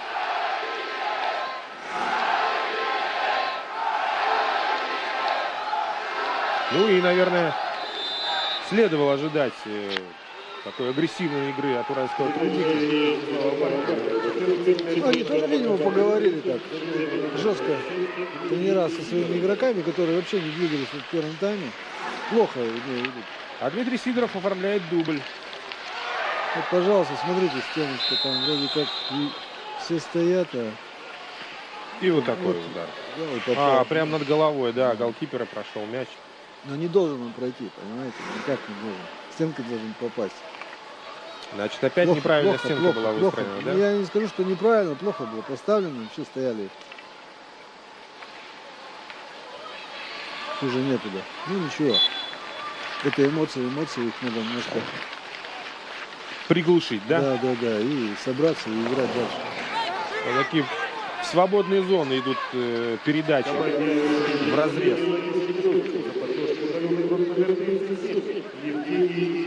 Вот Евгений Люхин оставил свою команду в меньшинстве. И, наверное, вот эти передачи в разрез, они хороши на идеальном искусственном льду, где можно разбежаться, вкатиться и успеть. Но здесь они не проходят. Лед сразу стал. Борются сыктывкарцы на каждом участке поля, стараются не отдавать ни пяди родного льда. Но атака все-таки сейчас главный козырь, главное оружие гостей. Сразу два игрока, которых сейчас на льду. Очень заметно они прибавили в движении, конечно, уральских рубников. С самого начала второго тайма. Видимо, был серьезный разговор с тренерами. Поэтому... Максим Ширяев бил вдоль ворот, но чистоколен ног и ключ. Мяч попеременно переходит от сыктывкарцев к уральцам и обратно. И здесь больше такая... Больше борьбы. Много борьбы, чем игры, правильно. А вот проход по бровке не увенчался успехом. И сыктывкарцы идут в быструю атаку. Пытаются выйти, но от кого ушел мяч за боковую? Не могут определиться. Уральский трудный будет играть. Да. Начинает гости очередную атаку. Будет прорыв по левому флангу и прострел в центр. Нет, не успел. Да, нападающий гостей — это Дмитрий Ширяев.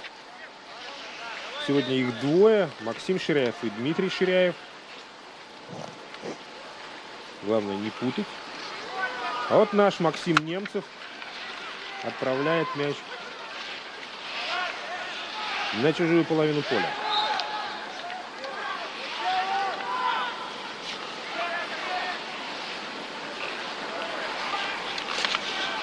Загорелись огоньком глаза сыктывкарцев. Они понимают, что играть с уральским трубником можно и нужно. И голы, забитые тому побольше стали играть. Доказательства, тяжело, да.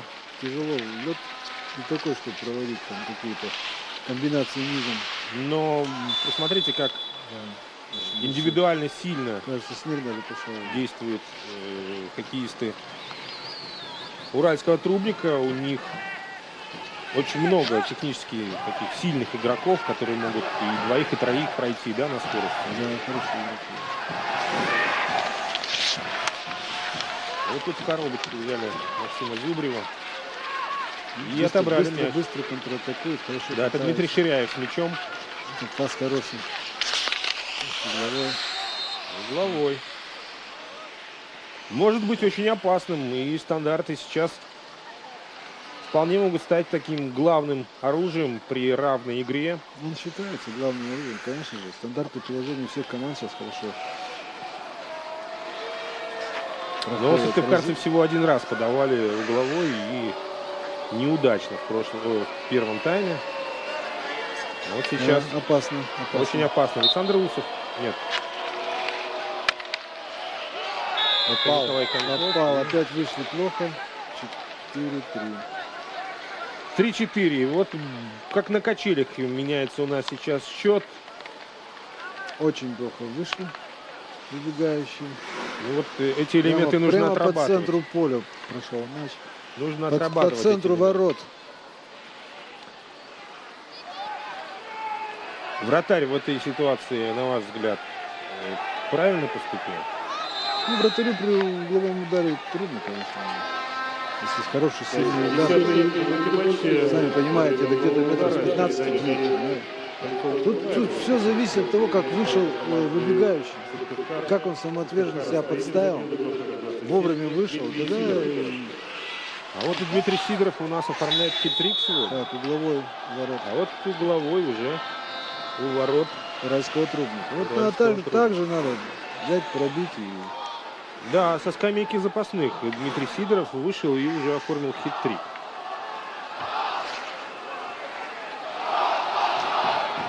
Посмотрим, как умеют разыгрывать угловые сыктывкарцы.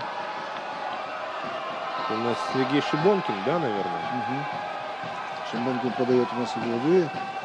Капитан команды. Сейчас посмотрим, как наши ребята смогут реализовать или нет. Удар. Ну, опять вот видите, же, вот на ближнего, да, видите, игрока. Как выбегающий хорошо вышел. И опять же на ближнего игрока идет пас. Мы с вами отмечали в прошлом матче, что слишком много угловых завершались именно вот у нас угловых пасом на ближнего. Мало, понимаете, это второй или третий угловой у нас. Они вот угловой уже в нашего. Первым дают пробивать. Ребята очень хорошо вышли. Вот посмотрим, сейчас посмотрим, как наши ребята выйдут на угловой. Самое главное выйти, помочь вратарю. Да, стеной должны стоять, да? Да, там же есть тоже такая же тактика защиты своих ворот. Там знает, кто выходит на первого, второго, третьего, кто вместе выходит. Николай Коньков подает угловой. Опа! Нет, не засчитан будет мяч. Кто-то там, наверное, заступил из игроков уральского трубника, заступил за линию. За радиус, да? Да, за радиус. И судья, молодец, судья. Разобрался. Опытный, разобрался. Справедливости ради надо сказать, что свисток до удара прозвучал. И поэтому... Вот сейчас мы посмотрим, кто там заступил.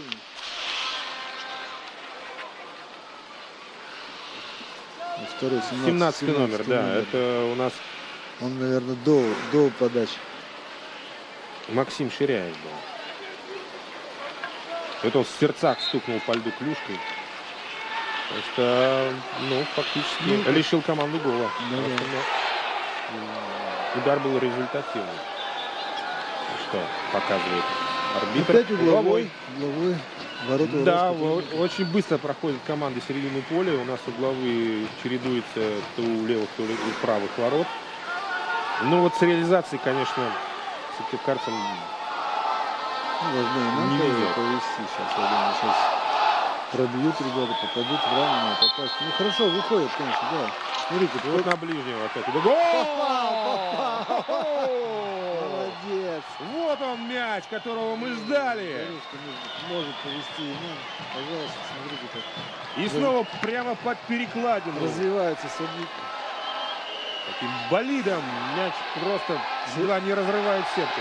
Селедка забил, да? Нет. Это у нас Евгений Люхин. Если судить по тому, как отреагировал он на мяч, обратившись к болиду. Максима Зубарева, номер 23. Мяч ворота команды «Уральский трубник» забил игрок номер 3. Кораблин. А это уже Иван Кораблин. Первый гол Кораблина. Вот и местные игроки начали. Ну как местные? Они все уже наши родные и местные, но... Наши воспитанники, сказать. Да, воспитанники Сыктывкарской школы. Приятно, что они же. В той игре Лихачев. В этой игре Лихачев. У нас опять Кораблин. Очень приятно, что наши ребята все-таки не на последних ролях. А Евгений Люхин в это время заводил зрителей. 4-4. Это уже совсем другая игра. Да, и до конца остается, около 20 минут. Все может случиться в этой игре. Как мы видим, команды, в общем-то, не боятся друг друга и не откатываются в оборону. Атакуют и сыктывкарцы, и уральцы. И такой хоккей очень нравится зрителям. 8 забитых мячей. Что произошло сейчас?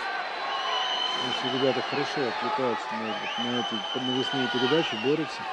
Могут появиться моменты даже в такой игре, верхней. 4-4. Мяч у сыктывкарцев. Да, наверное, нужно пока подержать. Нет. Сразу в борьбу, в атаку. Стараются бороться. Не боятся ребята идти.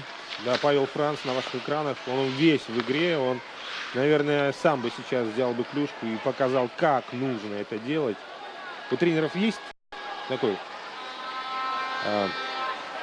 фантомная боль за неправильно проведенный прием технический. Да, внутри у тренера должно быть. Вот как бы я там сыграл. Но игрокам никогда не надо говорить, как я сыграл. Надо их учить. Вот он удар. Ух, хорошо попал. Хороший удар. Когда тренер начинает говорить, что я там играл, это уже совсем... Да, смешались клюшки, люди, кони. Не гнушаются сбивать уж своих штрафных игроки. Да, и вот мы смотрим, видим тренера, наставника гостей Алексея Жеребкова. Он тоже переживает достаточно сильно. Он понимает, что может не хватить сил этой команды. Официальные данные: 2250 зрителей на трибунах Сыктывкарского центрального республиканского стадиона. Ну, это хороший показатель. Это хороший такой показатель для русского хоккея, учитывая, что мы для нашего города спустя 7 лет вернулись. И, в общем-то, все эти 7 лет не особо-то приучали нашего зрителя к игре лучших команд.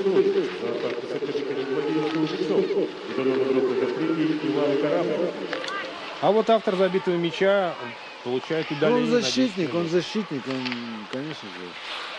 Один неверный шаг полузащитника. Это может быть очень опасно. Фалить, да.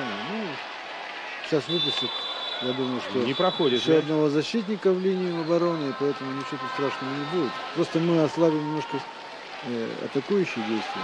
Дмитрий Сидоров выводил напарника на рандеву с Максимом Шакировым, но хорошо сыграли защитники и вне игры зафиксировал арбитр.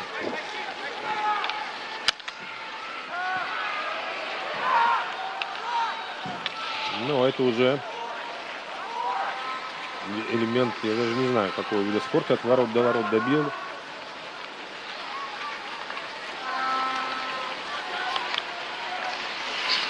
Атакуют гости. Да, это уже было что-то из балета на месте. Выписывал вперед наш игрок. Будет перед головой? Нет. Что фиксирует судья? Удар по рукам. Штрафной разыграется. Свободный удар, да? Нет, он по-моему, спорный мяч. Спорный мяч. Ну, там, наверное, скорее всего, кто-нибудь играет. Может быть, сам мяч деформировался. Не понравился мяч. Меняет его, да. Игроку. Помните ту историю на Кубке мира? Сергей Ломанов, младший, в своем Твиттере, Инстаграме показывал мячи, насколько он деформируется, становится яйцеобразными. Не нравилось ему. Ломанов настолько великий, что ему может что-то и не понравится. Я не видел еще таких мячей, чтобы они так деформировались. Это если только бетонную стенку бить. А там говорили о том, что экспериментировали с новыми мячами. И поэтому... Я слышал эту историю. Да, после этих... Просто не хочу о них говорить. Посмотрим, чьи мячи лучше, наши или шведские. Вот так. Да, время пройдет, время покажет. А вот это было очень опасно. Момент. Из ничего. Упустили игроки наши. Кто-то или Максим Ширяев, или Дмитрий Сидоров были. Да, это Максим Ширяев был на острие атаки. Ну и какая-то непреодолимая задача, что для тех защитников, это навесы с флангов. Мячи по теннису. Вот сейчас Хорошо, будет. защитник сыграл, молодец. Молодец, достал все-таки. Чуть 1 на 1 не вышел игрок уральского трудника. 1 на 1 с вратарем. Было бы опасно, конечно. Но все равно мяч у уральцев. У гостей, да. А вот они пытаются набрасывать. Но здесь на выходе хорошо играет Максим Шакиров. Самый напряженный момент поступает в матче. Осталось там где-то 15 минут. 15 минут и очень опасно становится у ворот. Очень тревожно. 15 минут может быть решающим. Любой момент, надо быть внимательным. Видите, какой момент. Из ничего. Из ничего, но вот здесь была куча мала, и любой тычок клюшкой мог бы стать результативным.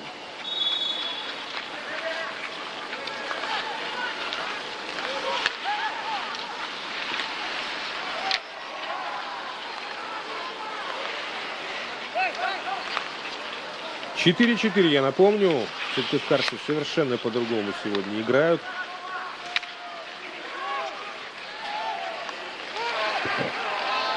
Совсем другой настрой сегодня у нашей команды. И вынос, да. Если настрой есть, значит есть и игра. Вот, пожалуйста. С хорошей командой мы играем на равных. Осталось 15 минут.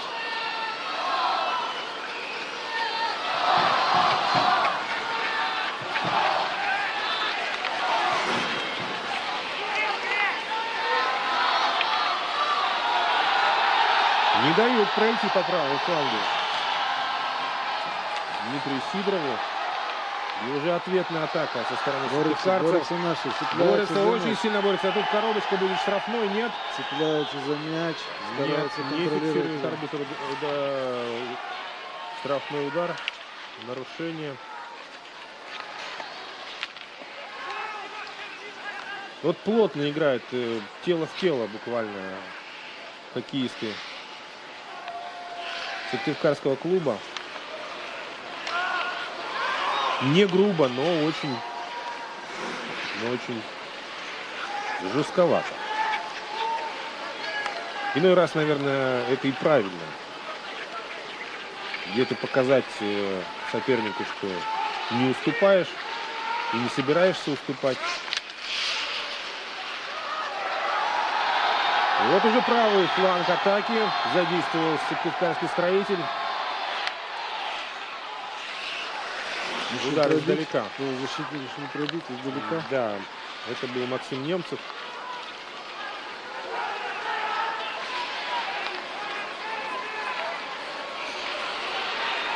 А вот удар с радиуса. И...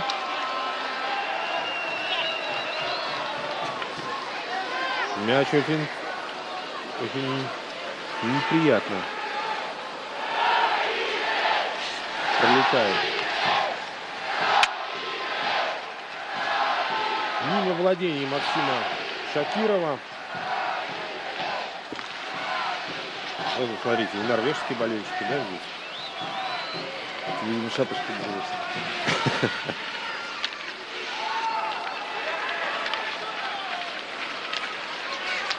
Дмитрий Ширяев с мячом. Пытается в одиночку пройти троих защитников. Бьет по ногам. Вот силы кончаются. Команда сейчас самое Да. главное не фалить. Вот Роману Бояринцеву по ногам он попытался. Заставить себя, найти второе дыхание. Осталось совсем немножко. Уже, наверное, минут 10. Сейчас, наверное, преобладают эмоции больше, чем холодный рассудок. Всем хочется забить и выйти вперед. Штрафной. Не по правилам остановили Максима Зубарева. Он же введет мяч в игру. Это Роман Бояринцев. Полуудар, полунавес. Но становится легкой. Никого там не было. Да. Поэтому вратарь легко забрал этот мяч. Дмитрий Разуваев, капитан уральцев, ведет их вперед. Но он перехватывает сыктывкарцем мяч и снова подрев трибун. Начинает свою атаку. Будет ли пас? Нет. А вот здесь Артем Лихачев, ну, тоже не получилось ему. Может быть, стоило пробить в касание. Какой-то открытый хоккей пошел, понимаете? Это да, очень быстро проходит середину поля. Практически не встречает, не прессингует. Ну, надо понимать, что осталось совсем немножко, и можно где-то что-то и вырвать победу. На удачу, да, вот так? Да. Поэтому тут кому повезет. Равная игра. Наши не уступают совершенно ни в тактике, ни в технике, ни в быстроте движения на коньках. Вот поэтому молодцы сегодня наши ребята. Пожелаем удачи на последних минутах.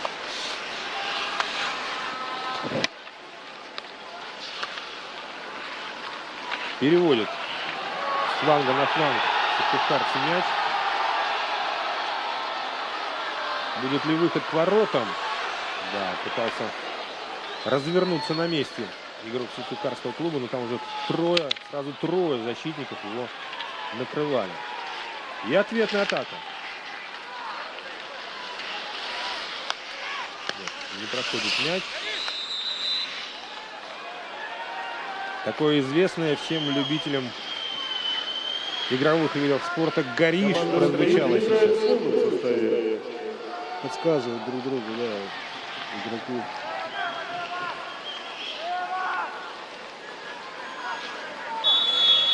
Штрафной. Нет, ну это... тоже заканчивается. В недодаче. Да, силы закончились. Команда сейчас, самое главное, кого их больше, тот и может что-то сделать. Ну, ничего, тоже хорошо в этом матче. Сил уже практически не осталось у команд, да, но все равно идут вперед, атакуют. Красивый матч мы сегодня смотрим. Нет никакой грубости. Да, такой матч интересен для болельщиков, конечно. Очень много таких широких размашистых атак.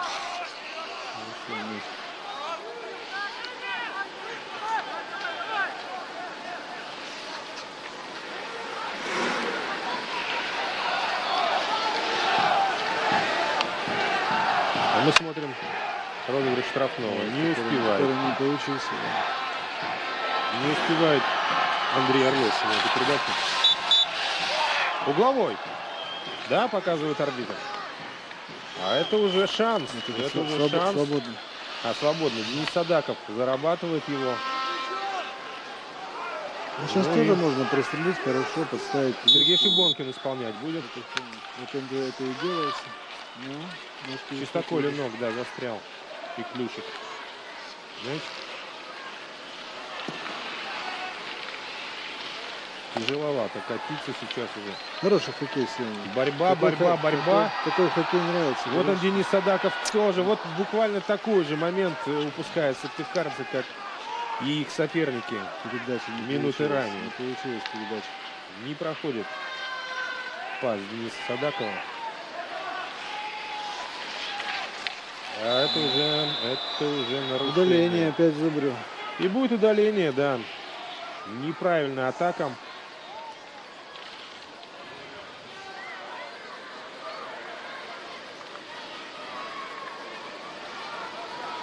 Пять минут остается примерно до конца встречи. И очень обидно, что до конца встречи сыктывкарцы будут играть в меньшинстве. Радует, что сегодня никто не покидает стадион. Всех да, интригует. Интрига очень такая закрученная. Вот это самое главное. Терпеть нужно, терпеть. Да. Просто ребятам главное, нужно терпеть. Побольше болельщиков было на матче.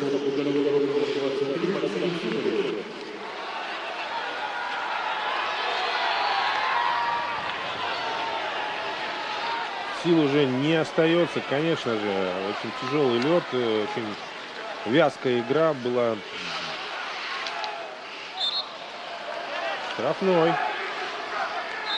Уже от любого прикосновения падают игроки гостей. Ну что же.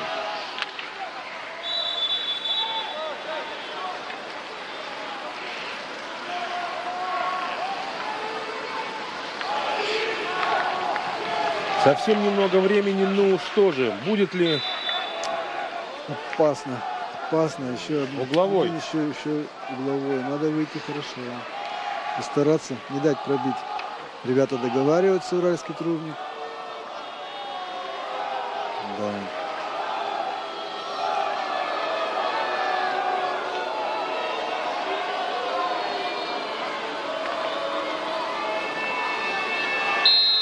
Вытянуло хорошо. И все-таки мяч влетает в сетку ворот. Ну, стандартные положения всегда были опасными. И вот, пожалуйста, вам. 4-5. Вот это, конечно, очень обидно получается за несколько минут до конца игры. Самое главное, что сил-то нет больше, чтобы даже сравнять этот матч. Сравнять этот счет. Поэтому видно, да, но, по-моему, нет сегодня никого, кто кинул бы хоть какой-то камень в огород сыктывкарской команды. 3 минуты осталось. Передача Александра Михаил Красиков. А вот Михаил Красиков отличился, забив в ворота своей бывшей когда-то команды. Хороший удар, конечно. Молодцы. 5-4 гости впереди. Ну и тяжеловато, конечно, будет сыктывкарцам.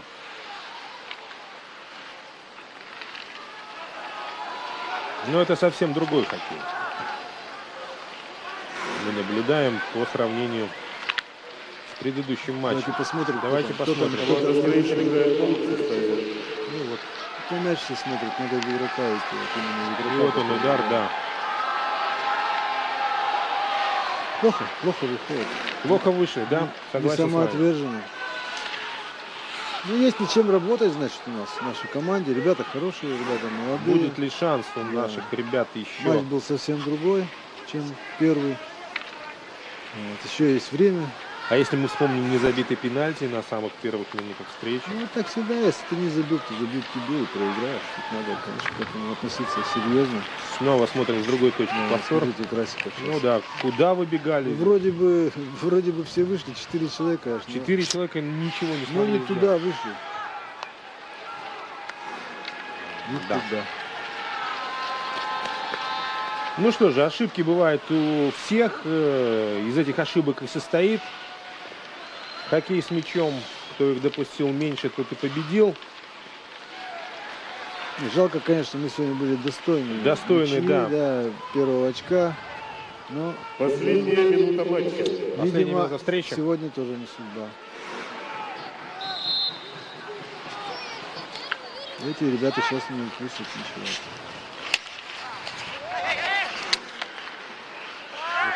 ждут свистка на назначение пенальти, но, наверное, не будет давать арбитр. Одна из последних атак. Да, наверное, последняя атака. Максим Зубрев шел с мячом. Вот он идет. Не свистит арбитр. Или свистит все-таки? Нет, в обратную сторону, да? Я думаю, что он добавит на рейсе. Минуты 2-то.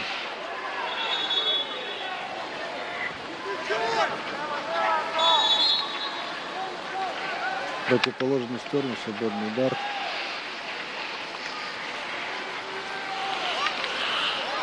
Ух, какие напряженные минуты.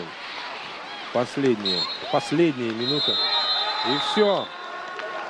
Звучит финальный свисток. Сыктывкарцы проигрывают второй матч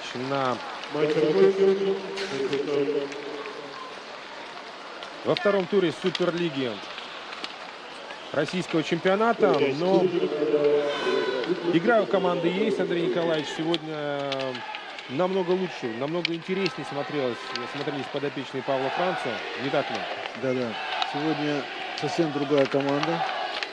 Я еще раз повторяю, что мы сегодня должны были сыграть ничью или даже выиграть эту команду. Но вот не хватило опыта, вот именно вот этих вот последних минут матча, когда мы остановились, когда мы не смогли разобраться в стандартных положениях.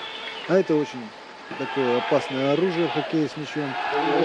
Кто умеет это делать, тот и выигрывает. Ну что же, пожелаем нашим ребятам прибавлять от игры к игре. Да, на этом телеканал Юрган заканчивает прямую трансляцию, любезно предоставленную нам компанией «Автобан». Строитель делает первые шаги в своем развитии, и локальные неудачи значения большого сейчас не имеют. Нужно сыгрываться, нужно искать связки. Ну, а мы с вами пожелаем сыктывкарцам удачи и будем по-прежнему за них переживать. С вами были Максим Васильев и Андрей Панин. Увидимся на хоккее. До свидания. Генеральный спонсор трансляции – дорожно-строительная